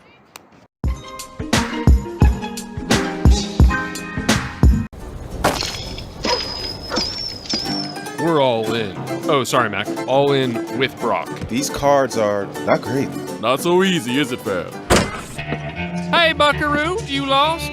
Lost. Not in a long while, compadre. This episode is a parody of the Western Dollars trilogy with Sam Darnold as the man with no name, which is kind of fitting for the wandering gunslinger type. Aside the NFC Western Saloon is the Field General Store and the Rams and Chargers Sheriff's Office. Kyle Shanahan is all in with Mac. I mean Brock. And Jacoby realizes that the cards are not too great. Meanwhile, Kyler, aka FaZe K1, is off to the side at 60% with a sprained foot, playing Call of Duty Black Ops 7. In the background is a sign to holster your football, and the beer special is an Upton Stout, but patrons will be cut off after 4 picks and are not allowed to bring cups outside. Beloved, the NFC West is nearly tamed. The foreign provocateurs often outnumber us. We will... Beloved, was thinking dinner at Delilah tonight. You in? We'll tip off the paps. I grow weary of sharing these quarters. Sheriff! Speed, left edge, Zach, American Exchange, Cannon, 3-jet rib, Z Brownie. English, McVeigh. He's here. Barkeep, another Chardonnay. Sam Darnold, Jackson Smith, say it, JSN. In Jigba, it's not that hard if you just make the effort. Cooper. But we... No one will trade for him. Bury him deep. Good to be back. We sort of run this town. You want me to hit him, boss? I would love to f***ing hit him. At the Rams and Chargers Sheriff's Office, Stafford is locked in as the older sheriff in town, while Herbert is writing to Madison Beer about dinner at Delilah in LA. This is a good time to call back this old Chargers PF Chang's tweet, back when their Twitter was just a regular dude's account. Sean McVay comes in firing with his photographic memory of all his previous plays. This specific play is a reference to when he gave Stafford one of the longest play calls in NFL history. Rib, Z Brownie. Oh, easy, listen. 13 duo attempt. Yeah, here it is. Woo! I got it. Please, stop. Yes, please stop. Oh my God, he's still going. Hey, he's still going. Hey, snatch this if you get it, right? Fumbling before the goal line will be prosecuted to the fullest extent. The dangerous wanted man is here, and he may also go by Sammy Dimes, the Sam DeLorean, or Darnold Schwarzenegger. At the bar, Darnold asks for another Chardonnay, but is interrupted by Stafford and McVay. Stafford has some trouble saying JSN, which reminds me of this funny hype-up video by Max Crosby. Just got done with practice. I just want to say Sunday, y'all need to be out in Allegiant in full effect. It's about to be a movie. We love you guys. Raider Nation, just win, baby. Stafford and McVay then get flashbacks of Coop, who might be the only player to match McVay's ball knowledge. Touchdown specifically, your defender went and blitzed. What did you see there? How were you able to use that to your advantage? Yeah, they just had a little 3-deep fire zone, brought the nickel off the edge, safety dropped down. It didn't look like they were doing a replacement fire zone, so I knew at the back away we were going to get 3 pushing through. I had an opportunity to kind of run in there if I could beat my guy, and just had to beat the safety to the end zone. Jonathan Gannon is the barkeep and offers to hit Darnold, which is a reference to how he got angry and slapped DeMercado after his brain fart. Looking at you all I see is ghosts. Careful, I'm 500 now. That's cute. I've been over 500 for weeks. What do you say we take this outside? Technically, it's a semi-translucent canopy. I wish there was another way. On my call. Blue 42, set. Green 19, 13 is the mic. Ready, set, hop. Oh. Come on, guys, we were dueling. Sorry, instinct. Won't happen again. Set, hop. And Darnold's picked off again. I'll see you again in like a month. And possibly the playoffs. Yay! See, I run the AFC West, you hear? Time to put you out to pasture, Mahomes. They're not booing, they're saying bo ooh. Now draw! I think this year shouldn't count. Sam Darnold flips it on the NFC West and says all he sees are 3 ghosts. In Week 10, Stafford officially reached a career 500 winning percentage, which at 231 starts is the most starts by a quarterback before reaching 500 since starts were first tracked in 1950. Darnold and Stafford finally face off 1v1 mano-a-mano with a good old-fashioned Western shootout.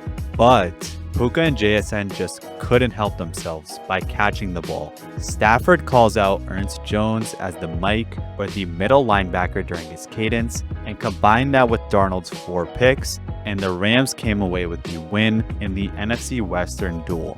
But they will also see each other again in Week 16 and possibly the playoffs. Then, in the AFC West, Mahomes and Bo Nix have a good old-fashioned Western duel. The crowd boos Nix's joke about putting Mahomes out to pasture. Smithies, are they booing me? No, they're saying Boo Earns. Boo Earns. Are you saying boo or boo earns? I was saying boo earns. In the end, who could believe the Broncos are running the AFC West at 9-2, and the Chiefs might be on the verge of missing the playoffs? Not me. Stafford with the steez. Yeah, until that snarly landing throw. Wait, what's that? People been hyping low bro hella big. Dang, Drake May's got shooters. Hey, Blue Blood, the top shredder should be underground like someone on the Rams. The geezer who's never even been an all-pro skater thinks he should call the shots. Let's race, poser. You're on, old-timer. At Rams Park, Stafford has been stunting on these hoes. Puka marvels at Stafford's steez, which is a skateboarding term referring to style and ease, or in other words, a skateboarder's unique way of performing tricks. Despite Stafford aging like fine wine, Drake May has been lurking with his shooters, who have graffitied up the park. Notable art includes DM, 10, Drizzy, Draco, and Drake May. Shout out Drake May lover. There's also a hidden Easter egg with Shador for MVP. Drake May lover on X? Yeah, my wife and a bunch of my friends always laugh about it. So Drake May, Drake May, Drake May, Drake May. He pumps, he throws, bolted in the end zone, touchdown, Patriots! At the Pat Skate Park, there is a statue for Tom Brady and a notice that removing your helmet will result in a 15-yard penalty. Alright, y'all know the rules. No touching the quarterbacks on the head, neck, legs, or all other body parts. What about running backs? Haha, forgot those existed. Y'all are the gnarliest shredders around, but only one of you can be the best. You're going down! We kinda have to include him. On your marks, get set. Rouse, scare your little hearts out. Whoa. JT's doing tricks I've never even seen. But Josh Allen just did an ollie as a quarterback? Oh, come on. Hey, kids, get out of here! I'm so sorry they disrespected you. All I do is grind. Oh no, I don't know how to stop grinding. The Giants and Titans are getting their tank on, and there is a billboard for Justin Jefferson, who has been missing the season behind the lackluster QB play by 9. Each MVP candidate is racing on a skateboard with their helmet and knee pads because no touching of the quarterback will be allowed. JT is off to an impressive start, powered by a handstand, a melon grab, and a 720. to be the non-quarterback contender for MVP this year. Josh Allen does an ollie, which is a relatively easier skateboard trick, but gets glazed for it because he is a quarterback. The ref comes in out of nowhere trying to stop them from skateboarding, but is greeted by none other than Patrick Mahomes. The Philly section of the skate park is temporarily closed because no matter the amount of inspirational quotes by Jalen Hurts, the offense has not found its rhythm, even after grinding all the way down the staircase.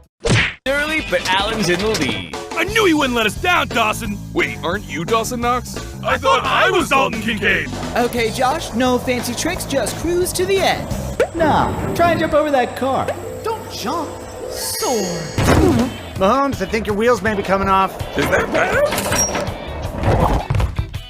Please, like this won't be fixed by the playoffs. Alright, we got Goff in 7th place, where he's been for 5 years, but don't count out Darnold. Keep drafting off me, Sammy. Thanks, but I should probably stop while I'm behind. Okay, Maddie, it's a two-man race. Let's do a Casper 360 inward heel flip to a stale flip with a Remo slide.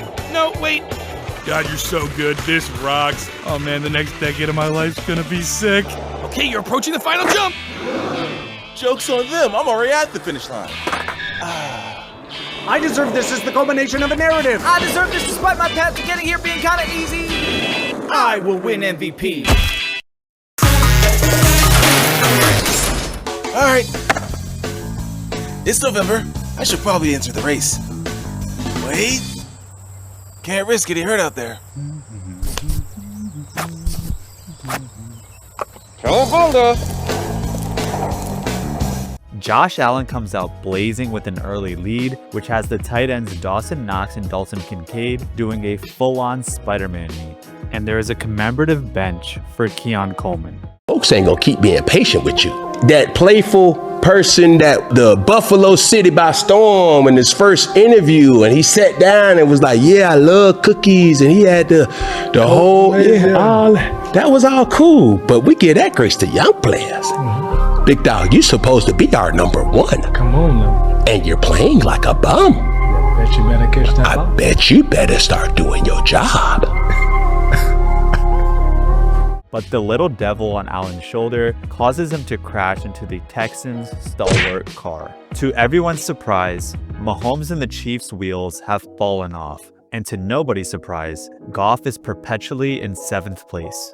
Darnold and JSN have had incredible success this season, but even he quits while they are ahead. McVay now orchestrates Stafford through the two-man race between him and Drake May, the Celtics vs Lakers in the NFL. His play sheet has a fakie punt, toe drag route, and the QB power slide. His ultimate play call for Stafford includes several skateboard trick references, like the Casper 360, inward heel flip, stale fish, and a primo slide.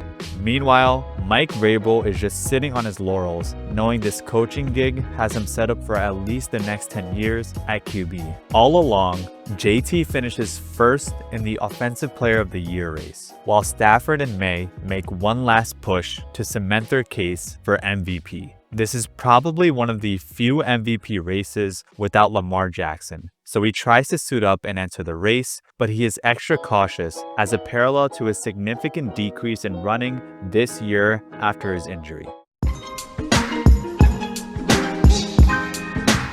Why, hello. Nice to see you. Oh, baby's first playoff picture.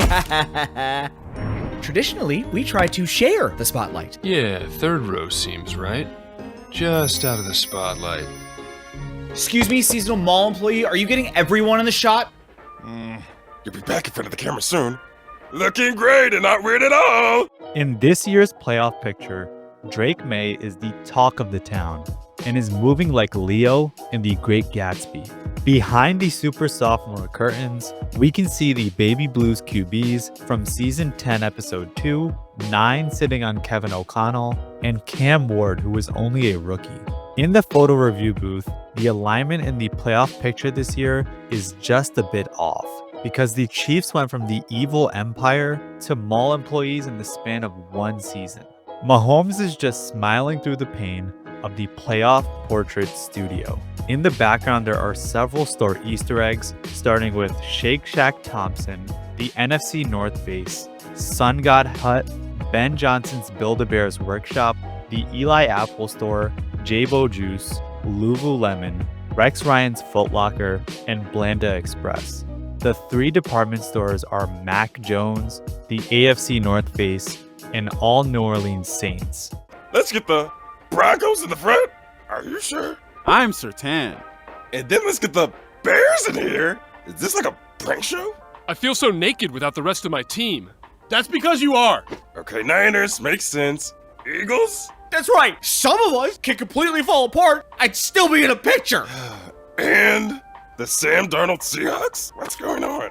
I never know either, and I find it's best to just go with it. Jordan, can you take a step down for me, please? Anything for Leviton. Now through January.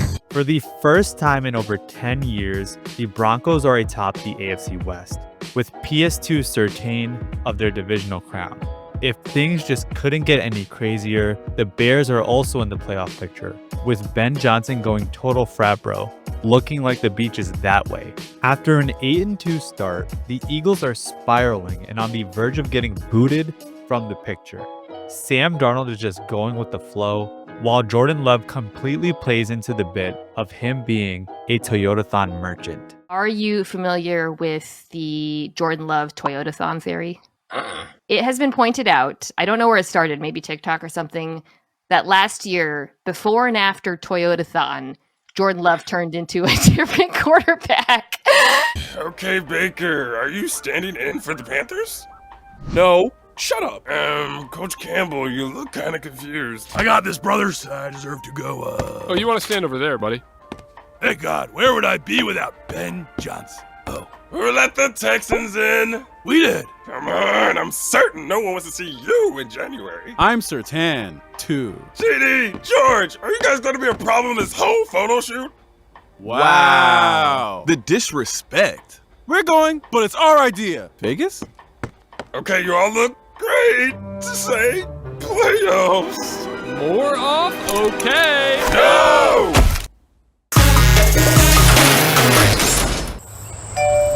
Attention, AFC North. We just realized we are missing your representative for the playoff picture.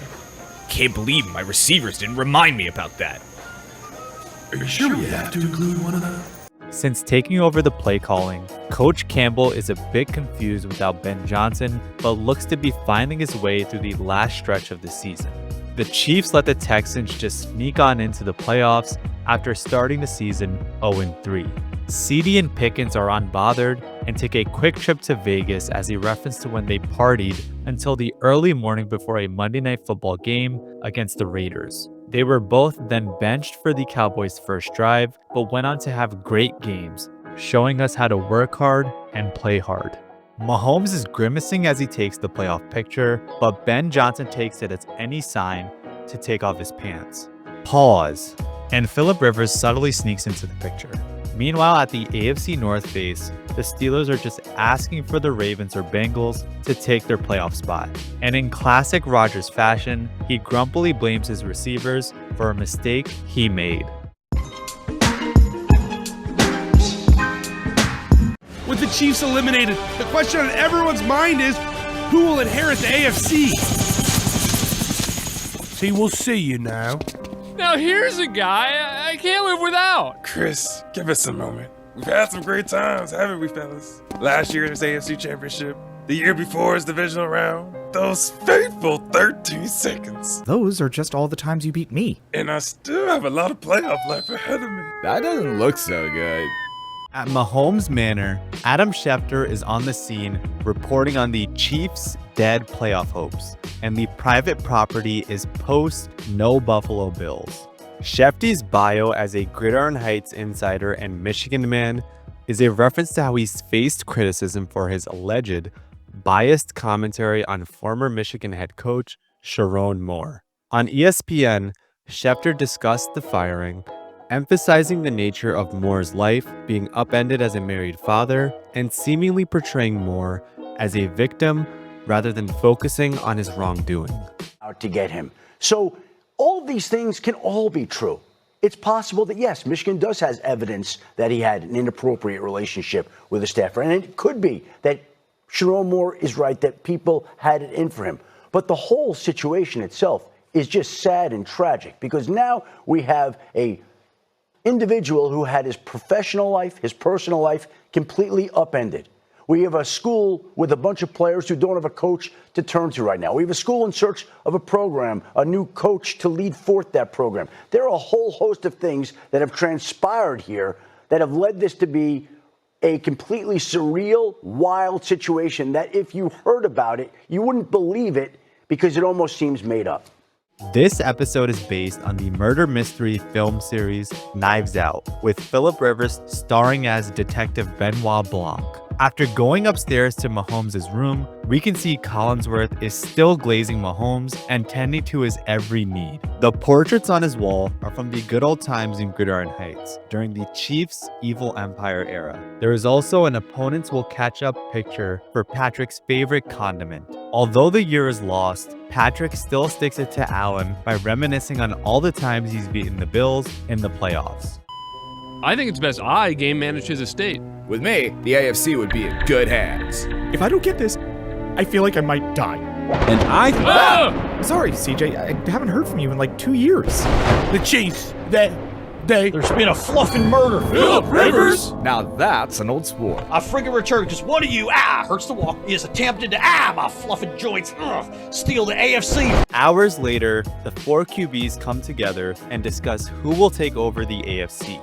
Bo Nix wants to game manage his estate. Herbert claims the AFC would be in good hands, but has the SpongeBob-looking hand from his fractured left wrist, and Allen feels all the pressure to win it all. In the background are portraits from the Chiefs dynasty, such as Andy Reid, Matt Nagy, Travis Kelce, Chris Jones, and Alex Smith. CJ Stroud comes out of nowhere, partly due to the Texans coming back alive in the playoff picture, and Stroud's improved play as of late. Detective Rivers then shows up to investigate the Fluffin case by exposing every team. I mean, we're technically still alive. Don't be fluffing silly, you're dead. Was it the Bills who've had every opportunity? The Broncos shocked the world? Get fluffing real. Do the Texans have that killer instinct? Or was it my sweet, sweet Chargers? Oh, of course, they fluffed it up as usual. We don't really do that anymore. Hey, you don't fucking talk back to me, SoFi. Which brings me to a familiar fluffing foe, Tom Brady and the Patriots. No, Mr. Rivers, this is an all-new Patriots team. Is it? Let me rip your fluffing mask off! Oh, God! Stop! Tom Brady! And I would have gotten away with it if it weren't for you meddling kids and also 44-year-old Phil Rivers. So how are you doing, old friend? Hi, Bonix. Actually, it's... Fluffing Peyton Manning. The makeup guy on Chad Powers owed me a favor. You think I could get a cameo? Oh, that could be fun. Let me run that by Eli. The Bills seemingly can't get out of their own way. Bo Nix tries to sneak the Chiefs with his knife, which is a good callback to Knives Out when Ransom tried unaliving Marta, but it ultimately ended up being a prop knife, and Herbert gets blindside sacked by Drew Tranquil. Philip Rivers takes no bull from Herbert and the new-look Chargers at SoFi, and dramatically reveals the killer, Scooby-Doo style. Turns out it was 2014 Tom Brady all along. And I would have made millions if it hadn't been for you meddling kids. Meddling young fools. They've gotten away with a king's ransom. But that's not all. We've also got Peyton Manning impersonating Bonix, who offers to help Rivers get a cameo on Chad Powers, where Eli is the executive producer. It should have been our best Christmas. The Chiefs are done. We shut up the Pats, but I was still finding it hard to believe. Josh, where are you going? You're going to be a father. Grow up. All aboard? Nick Wright? Nothing I love more than a big tortured metaphor. Back of the train, much to my chagrin, no Chiefs. Trevor Lawrence sneaky punched his ticket. CJ Stroud in the caboose, but that hot chocolate is steaming. Steelers tickets are not a sure thing. Are we good or... Who knows, but you're in coach. This Polar Express-inspired episode starts at One Bills Drive, with Josh Allen starring as the main character, Hero Boy, and a Bills Mafia snowman is smashing through the table. Josh is dreaming of a long postseason run with the Chiefs eliminated and is greeted by the Playoff Express. Just as he exits bed, Haley Steinfeld tells Allen to grow up, as they are now expecting a baby. First things first, co-host Nick Wright is the conductor and fully plays into his favorites like the Chiefs, Trevor Lawrence aka the Prince, and commends Stroud for his hot chocolate as a reference to the iconic hot chocolate dance scene. Your attention, please. Are there any Polar Express passengers in need of refreshment? But he completely dismisses Bo Nix's ticket and questions the validity of the Steelers ticket. So technically, there's no rule against me coaching Michigan remotely, as long as I lie about it. Tickets, please. We traveled through bear weather and crossed the frozen tundra. And suddenly we were there, the North Pole section of Gridiron Heights. Ho, ho, ho! Welcome, contenders, and also TBD NFC South team. Now, what would you like this year? The same thing I've asked for the last 8 years, Santa. You just make it a ring, if you believe. The quarterbacks are seated in the quiet car, where you must use the silent count, and in the coach class, Jim Harbaugh tries moonlighting by coaching Michigan remotely after the reported Sharon Moore scandal. LaFleur is asleep because they fumbled the NFC North after Ben Johnson's comment about beating the Packers twice a year. Correct me if I'm wrong, you don't go way back with Ben Johnson? I do not. So what'd you think when he took a shot at you? I kind of enjoyed beating Matt LaFleur twice a year. I'm sure he's playing with the fans a little bit. It is what it is. I'm not going to lose too much sleep. Josh Allen and the Bills have accepted their fate as a wild-card playoff team and travel through the Green Bay section, where Caleb, donning his cheese grater hat, and Rodgers are flipping off Green Bay. Josh dreams of reaching the North Pole and finally winning a ring. There is also a Jaguars small holiday market, Christmas route trees, and it is Tis the Chase On. Santa Claus is actually Lovey Smith, which is a deep cut reference to the very first Holiday Gridiron Heights episode. The sleigh is actually a Darius sleigh, and Lovey Smith is now retired from coaching. Josh! Let show me us, see. Josh! I have one just like it. I feel like people are forgetting that. When I reached in my pocket, it was gone. I had fumbled, like usual. It'll be okay, little bro. The next morning, James Cook spotted one last present. Found this in my sleigh. Better fix that hole in your run defense. That's a fake. That'll never happen. Uncle Jim Kelly lost the Super Bowl spirit a long time ago, but I still believe it's the Bills' year. Oh, ho, ho! Time to figure out who's been naughty or nice. First up, Puka Nakua. Y'all gotta make some tough decisions, Santa Claus. Put some shoes on, Mac Hollins. Allen completely fumbles the ring as a nod to the boy, losing his bell through his pocket. And CJ little bros Josh, kind of like he did to Caleb. Good job out there, bro. Yeah. Hey, stop taking those hits. Yeah, I know. Hey, learn from those mistakes, and everything that you got, bro, is in you already, bro. You're gonna be a hell of a player in this league. Yeah. All right, boy. Appreciate it. For sure. In the Bills Mafia house, we are informed that Gridiron Heights will be going on a bye week and returning for the playoffs. They also have signs for a Tre'Davious White Christmas and rocking around the tree biscuit. Every ornament reminds the players to believe, along with buffalo wing ornaments. But Allen opens his gift and, to his surprise, receives the ring along with a postcard from Santa to fix the hole in the run defense.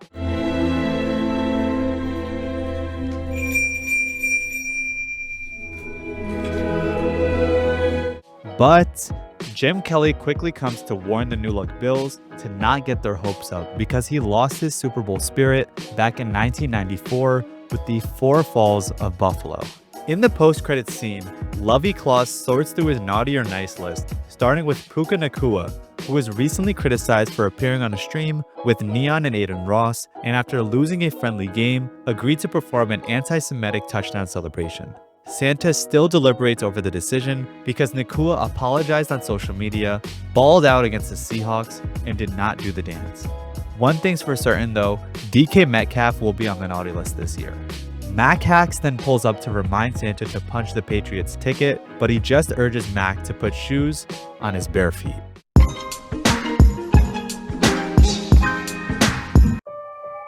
Any seismic takes we should be aware of? Nothing to flag. NFC South stinks. Nobody cares about the Texans, that kind of thing. Copy. Let me know if anything happens that can make things unstable. The Bo Nix Broncos got the bye. Sorry, I thought you were a dog. Are you sure you're invited to the playoff party? Maybe check down there. Buddy, I don't check down for anyone. Just let me in for a little bit and I'll be on my way. Whoa. The Steelers are actually kind of scary. Did you hear that? I'm only allowed to listen to Ben Johnson and my dad. Malik Willis should start a playoff game. Did anybody feel that? Yeah, I felt it too. It's not a competition, Malik. At the Gridiron Heights Takequake Observatory, the referees are monitoring seismic takes from the sports community, notably from Stephen A. on First Take and Nick Wright on First Things First. But their takes are simply not hot enough. The hot seat surveillance shows all of the head coaches that got fired this year. Comment F's in the chat to pay your respects. At the Gridiron Heights Museum, Bo Nix is a bit too geeked after getting the bye. Caleb Williams is following the game plan so closely that even he doesn't let in his idol, Aaron Rodgers, to the playoff party. All right, I'm going to ask you a few questions, get you out of here. Who's your football GOAT? Football, winning and things like that, mentality is Tom Brady. My football GOAT is Aaron Rodgers. No, that's fine. Caleb's clipboard has the Ravens and Steelers crossed out because they took turns for the NFC North this season. In the background, depressed Mahomes is serving drinks with a limp while he recovers for next season. The first hot take of the episode. The Steelers are actually kind of scary. Now I think Rodgers will turn it up a bit in the playoffs, be willing to take more hits, and they get DK back. Not a bad take. The next hot take. Malik Willis should start a playoff game. This always takes me back to the RDC World backup QB meme. Man, we should have been had this kind of quarterback, huh? He's doing good for a backup quarterback. Backup? Yeah. He's 21, right? Yeah, he's 21. I'm 26 though. I'm only hurt for a few games, but that's a good pass for a backup quarterback for sure. For sure. That's definitely the future of this franchise. The future backup, yes sir. Run that in! Touchdown! Yeah, man, this yes, quarterback perfect, bro. You see what I'm saying? Yes, that nigga's cold, bro. Man, you remind me of Michael Vick, right? I swear to God, I was no. He don't remind y'all of Michael Vick, bro. What you mean? No, he don't. No, y'all doing that too much, man, bro. he can do no wrong, bro. No, he can do wrong. I seen him do wrong. I seen him do wrong in practice multiple times. Man, he can do wrong. Have you seen the first quarterback play? But you see what he did, though, man. Shut up, man. Shut up. Damn, that nigga's not that good. Y'all doing too much hyping, bro. Get off of him. Damn. Sorry ass. What's up, boy? You did good. While I do believe Malik Willis should be a starter next year, this is a bad take. For whatever you think about Jordan Love, in his very first playoff game as the 7th seed, he upset the Dallas Cowboys. With so many random teams in the playoffs, we're picking up a major takequake. Well, we haven't had one of those since the Tebow playoff quake of 2012. Dear God. Patriots are schedule merchants. Relax, we've heard it all before. Sam Darnold is the most reliable quarterback in the playoffs. That's new. Bryce Young has the clutch key. This year will be different for the Bills. Trevor Lawrence is low-key hip. Oh, thank you, Takequake. The Eagles secretly like each other. We got a code orange. Run for the action. In the control room, the refs are drinking Americano football. The surprise playoff teams we've had this year have registered a takequake, matching the likes of the Tebow playoff quake of 2012. For a quick recap, Tebow was the talk of the playoffs after his overtime stunner against the Steelers. The Texans had a Saturday playoff game, and the 15-1 Packers allegedly won't have trouble versus Eli, which Eli took personally and wrapped up the game by halftime. The QB displays should not be touched. The next take, which has been brought up constantly in the MVP discussion, is the Patriots are schedule merchants, which is a fair take and goes both ways in my opinion. Yes, the Patriots have had an easier schedule given that they haven't faced many playoff teams, but you have got to play who's in front of you, and they have not played with their food. Also, May has had comparable passing stats to Stafford while facing tougher passing defenses. Then we get Sam Darnold is the most reliable QB in the playoffs, which is a horrendous take. It still feels like we're just waiting for Darnold to go pumpkin mode. But still, we can all name at least 3, maybe more, quarterbacks we trust over Darnold. Allen, Stafford, Hurts, Purdy, or Rodgers. Behind Darnold, we can see the upcoming exhibit for the Ravens, a team of rivals.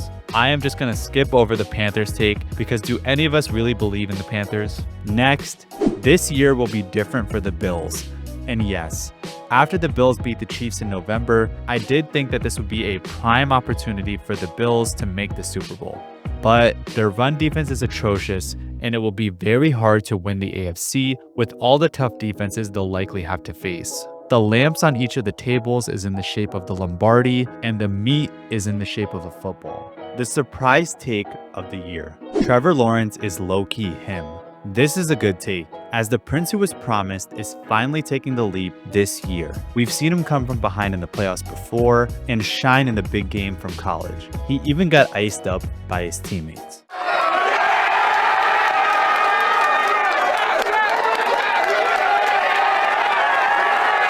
The statue depicted here resembles Egyptian history with hieroglyphic inscriptions like featured at the Met. Speaking of the Met, there is a new exhibit for the immortal Joe Shane, and for the Eagles, they secretly like each other. I just don't believe this one. While they have had the Super Bowl run from last year, the offense is just mid, and AJ Brown is just waiting to crash out. Purdy can get the Niners over the hump. The Saints will be here next year. Guess we can't get to the big game. Oh well. I bet I can draw something up. Yes, from the 1938 hot air balloon MVP race. A classic. Time to let it fly. The Chargers are LA's team. Just an aftershock.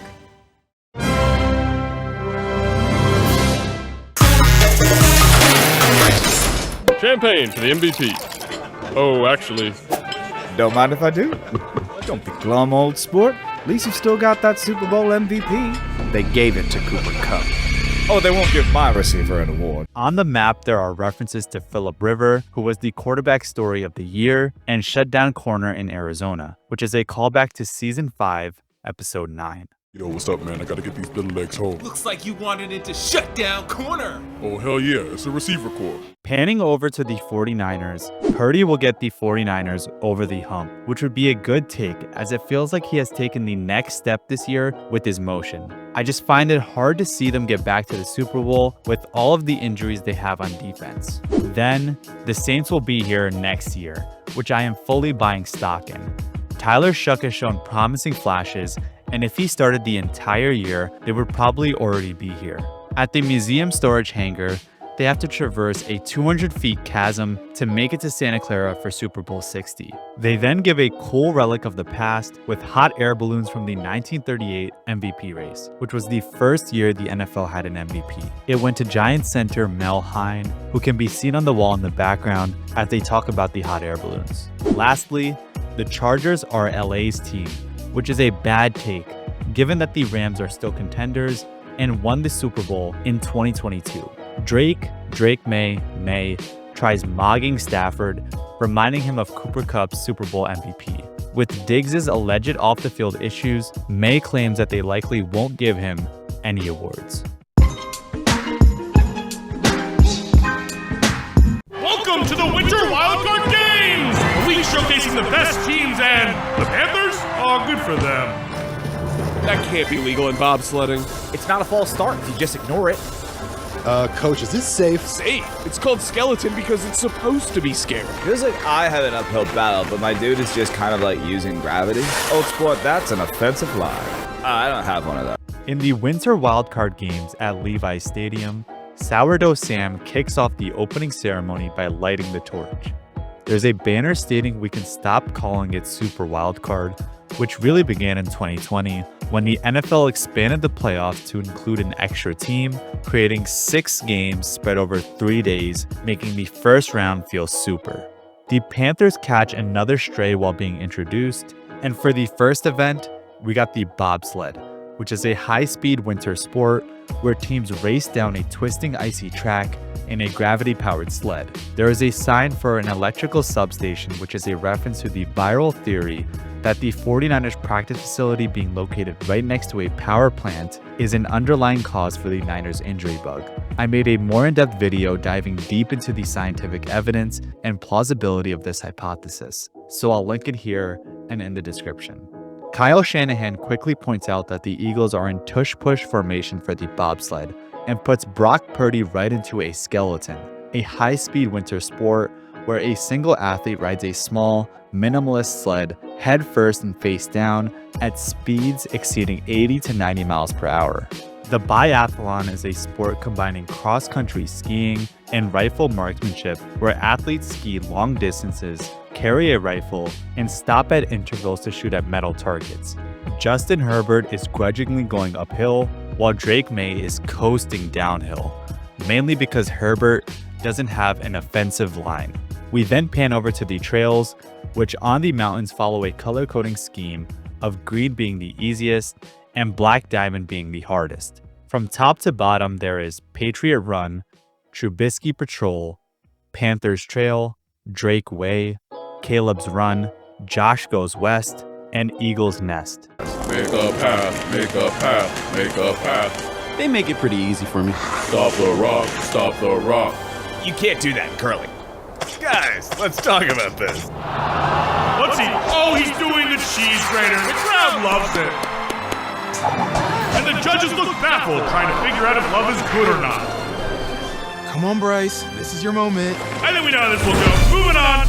In curling, Stroud is getting completely carried by his defense.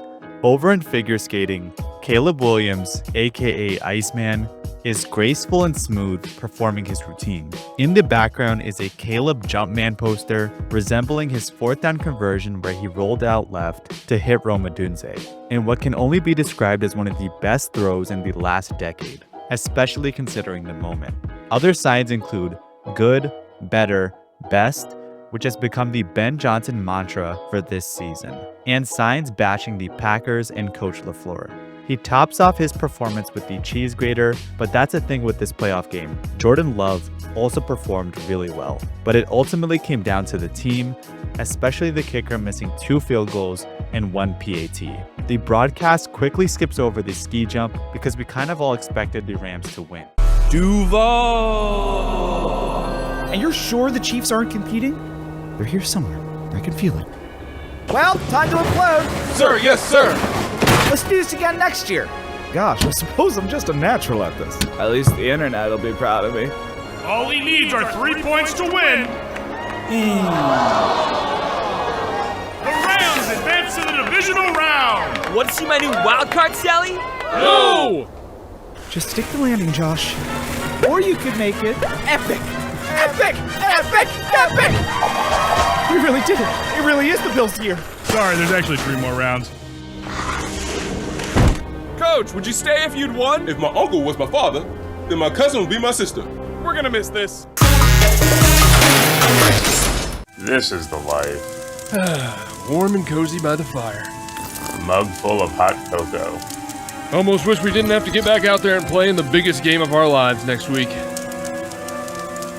Wait, what? Before the Super Pipe, Allen is still anxious because of the Chiefs, and the Eagles implode against the Niners. Drake Gatsby is just a natural in the biathlon, where no scrambling is allowed.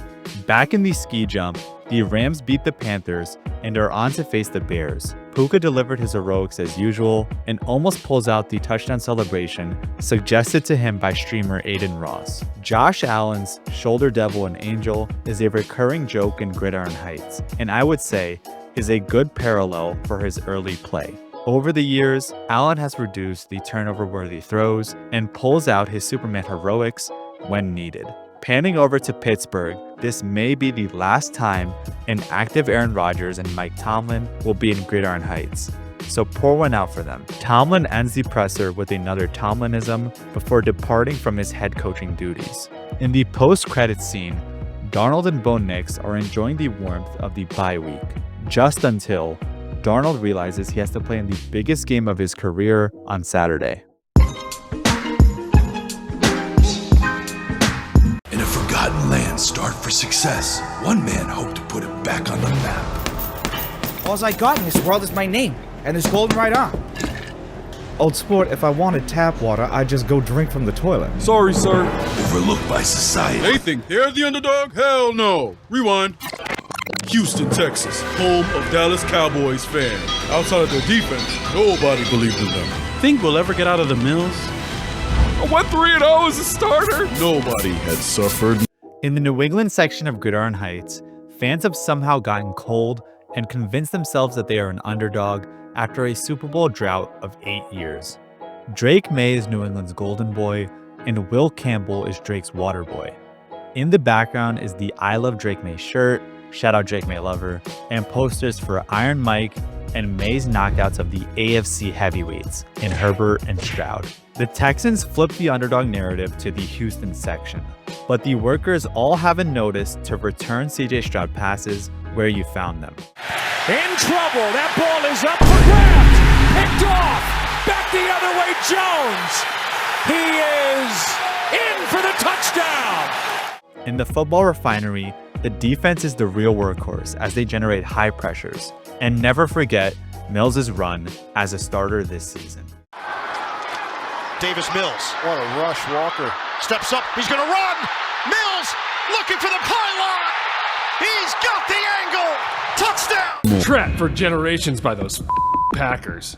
The cardiac Bears finally busted out. Oh no, we're stuck. Good thing we're a second half team. But real underdogs come back from death. No signs of brain activity. That's never been a problem for me. Coach? What's more impressive than beating the Grim Reaper? Drafted by the Jets, but he was given a fourth chance with a newfound family. The cardiac Bears are held up in Packers penitentiary, but they managed to bust out with yet another fourth quarter comeback in the 3.5 quarter maximum security facility. The Rams beating the Grim Reaper is a reference to the Carolina Reaper, aka Bryce Young. This nearly stopped Stafford from coming back from death, or more specifically, no signs of brain activity. His insurance is Kyron Williams, and his emergency contact is Harrison Mevis. Puka then catches an absolute stray, claiming that he is used to having little brain activity. I also believe that concussions are all in your head.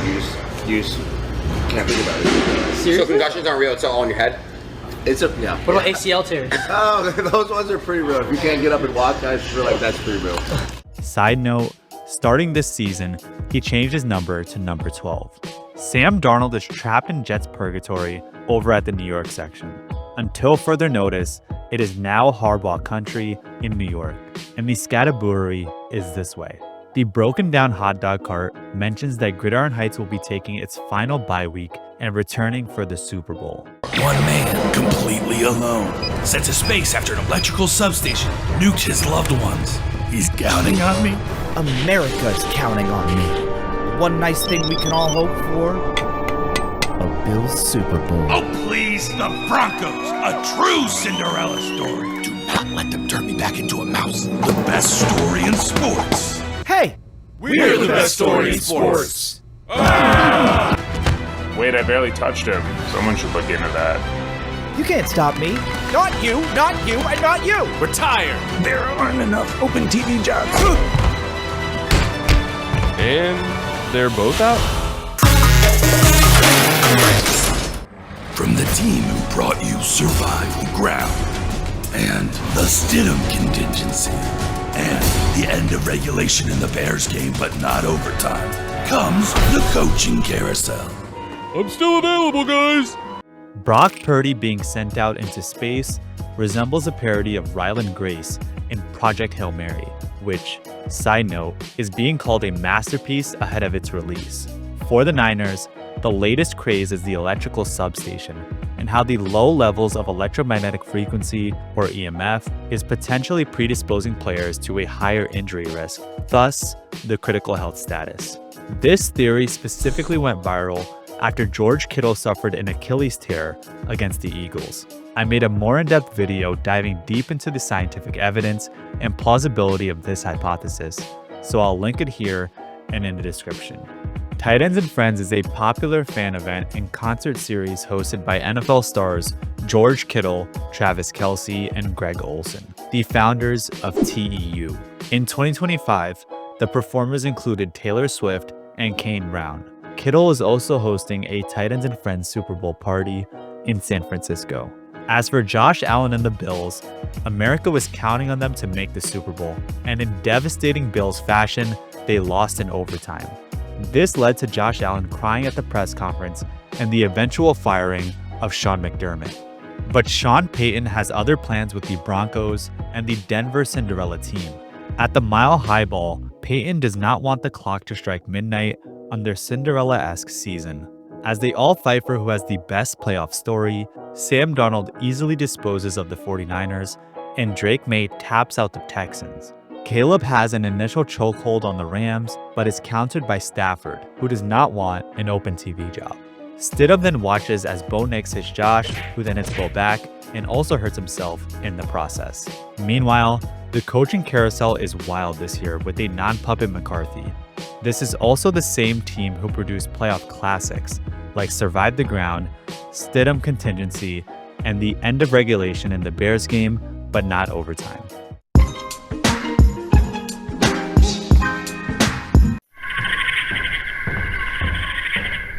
Hello? Is that you, Robbie Anderson, which is still your name at this time? Relax. You're safe back here with your coach. Adam Gase! Sammy, it's okay. You're a Seahawk. Oh, thank God. I had the worst night. Right, the one with the Jets and the Ghosts. We know. Everybody knows. Come on, gang. We got a party to bust. Flashing back to 2019, the Jets are rebuilding at Aaron's Glen. Again, Sam Darnold is having nightmares in his bedroom, thinking it is Robbie Chosen, or formerly Anderson. In the background, there is the Ginger QB man, Jets superfan fireman Ed's helmet, and a USC Pac-12 Forever banner. In the hallway, there are portraits for Adam Gase and Le'Veon Bell, along with a room for Luke Falk, who actually started in place of an injured Trevor Siemian, who was himself replacing Darnold, who suffered mono. He's then greeted by Adam Gase, who is rocked up on smelling salts. Darnold then wakes up from his nightmare and is in Seattle. He has a signed football from Quandre Diggs, who intercepted Sam Darnold's first ever career pass attempt and took it to the house for a pick six.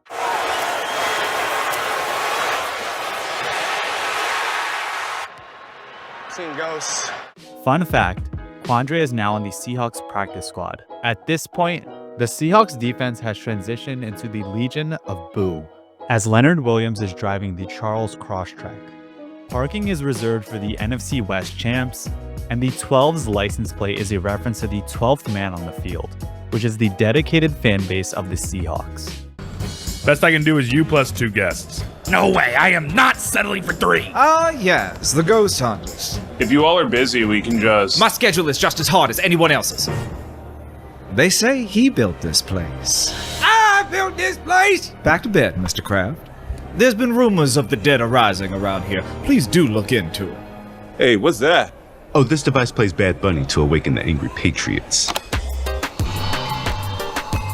What do you see, Sammy? There's history here. Too much history. Did you hear that? Do what I didn't do. And run! Oh, now you want to? We gotta get out of here. Intercepted. At the Dynasty relaunch party, Drake May Gatsby welcomes in the Ghostbusters of Seattle. The referee denies the Broncos at Ben Coates check, mainly due to Coach Payton's decision to go for it on 4th down instead of kicking a field goal. Guys are tight. Gonna be hard to run in the middle. Gotta throw it. Oh, they're coming after him, and he is intercepted. Now, incomplete, they'll call it. In the Patriots parlor, Tom Brady is featured as the GOAT on canvas, and there are no outside food or drinks, including Duncan. The ghost of Malcolm Butler passes by as we see Ann Michaels' famous baked goods on the table. Mac Hollins is still barefoot, while Witherspoon awakens the angry Patriots with the Bad Bunny device. Bad Bunny's halftime performance has become an important topic of discussion, especially after his statement at the Grammys. So much so that Turning Point USA, the advocacy group founded by Charlie Kirk, is presenting an alternative halftime show with Kid Rock. Just to be clear on my position, ice out.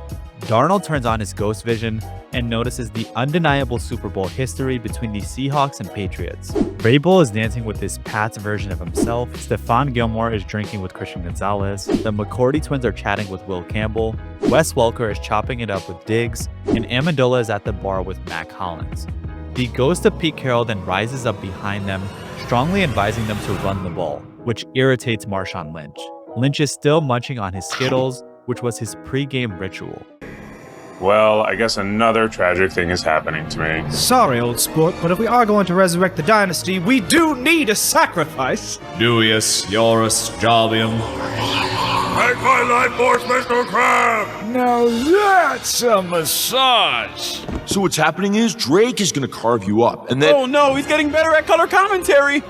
Never again shall we have to wait 6 long years! You forgot one thing about Sam Darnold. I refuse to die. Unleash the dark side. Tom, please help me! Kobe! Take that, Danny Amendola. But I was welcome! Who are these people? They're the Seahawks defense, and America's gonna finally learn their names. Get him, Uchenna Nwosu. I wasn't seeing the past, I was seeing the future? We've been haunting you your whole life, old sport! This ends tonight. Coach? I'm surprised you're still here. Why didn't you pass on? I wasn't first ballot heaven. What? No, that's wild. Politics. I didn't get in either. Get out of You here. murdered us. JSN and Darnold are being captured by the Patriots and are being sacrificed to the ghosts of Pat's past to continue the dynasty. May starts it with the classic Duius Joris Jobium, or do your job. Robo Gronk brings Kraft back to life with a massage, which is a reference to his 2019 case at the Orchids of Asia Spa in Florida. Brady's ghost then goes full-on commentator and has only gotten better in his second year. I will say, it seemed like Brady was not specifically rooting for the Pats to win, like many had originally expected, until Friday night when Brady posted this story. The Seahawks D comes to the rescue with Kobe Bryant, Leonard Williams mixing up Welker for Amendola, as many do, and Uchenna Nwosu, who takes the final blow on the ghost of Brady May. This turns Brady and May into the bent neck ghost, which is a reference to the 2018 horror series Haunting of Hill House. Darnold then comes to the realization that he was not seeing ghosts of the past, he's actually been seeing ghosts of the future. Brady and Belichick's ghosts then have a heart-to-heart about the Hall of Fame and are interrupted by plucky old Eli once again. So I won the campaign through the power of friendship, and one day you could too, if you believe. I believe. I believe.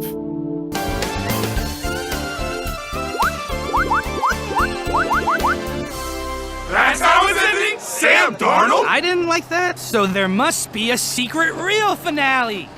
This episode is a parody of the Stranger Things finale, aka Conformity Gate, which was a fan-made theory that the finale wasn't the finale and that there was a secret episode dropping on January 7th. Sam Darnold is the storyteller for his 2018 draft mates, telling them how he won the Super Bowl through the power of friendship. In the background, there are several board game Easter eggs, starting with 3 and Out bursts, Guess Who Ruined Your Parlay, YouTube point conversion, Footbalder Dash, in Jigba's Jenga, a tape for Indianapolis Jones, Rubiak Kubiak, Afterburner, a WWE belt for Nwosu, and a movie poster for Darnold Schwarzenegger in The Passing Man.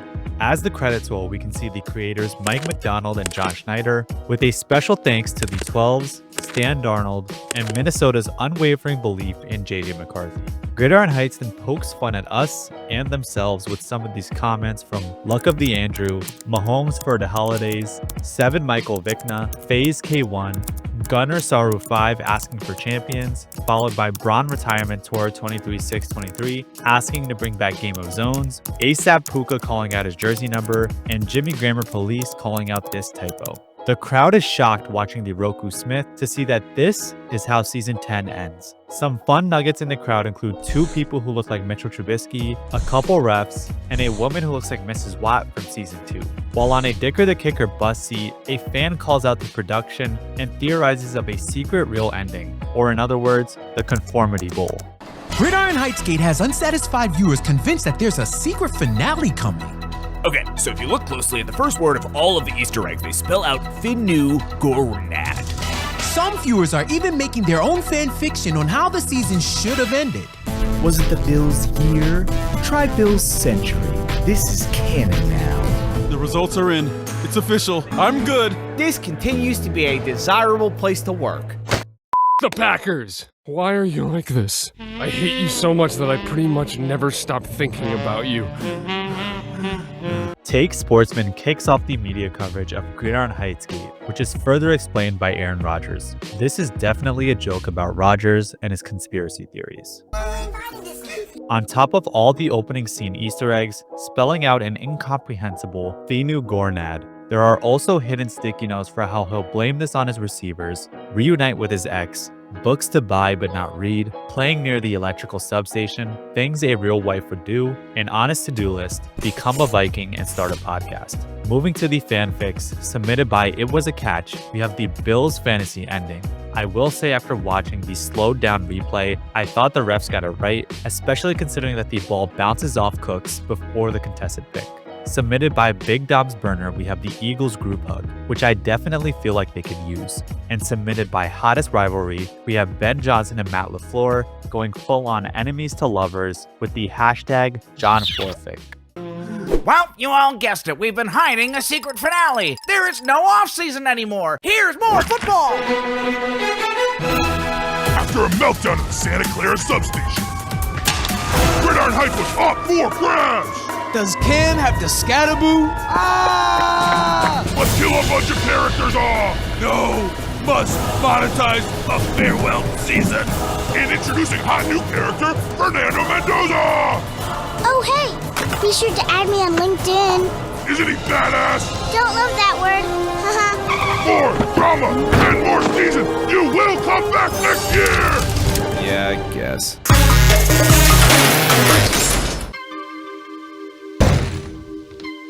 Don't you see? It's always been you. Drake, you came! But I thought Will Campbell's short arms nearly got you killed, and you were exposed on national television as a schedule merchant. No, that never happened. Now let's be together forever. Goodell then reveals the real Gridiron Heights finale, starting at the 49ers electrical substation, which they have been practicing next to since 1988. I won't dive into this theory too much, but if you want to hear some evidence, check out this short. Scatterboo then lights up the grenade and is ready to kill off the older characters, leaving Travis, Stafford, and Rodgers to hang on for dear life.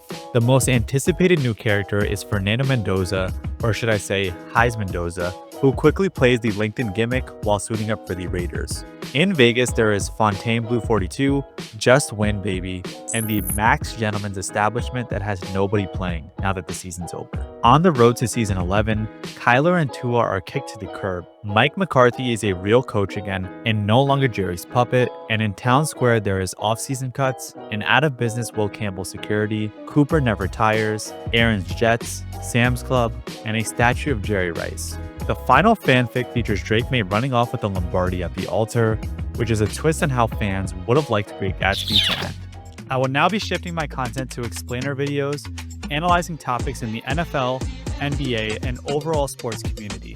If you enjoyed the video, make sure to like and subscribe. And with that being said, peace. You the real MVP.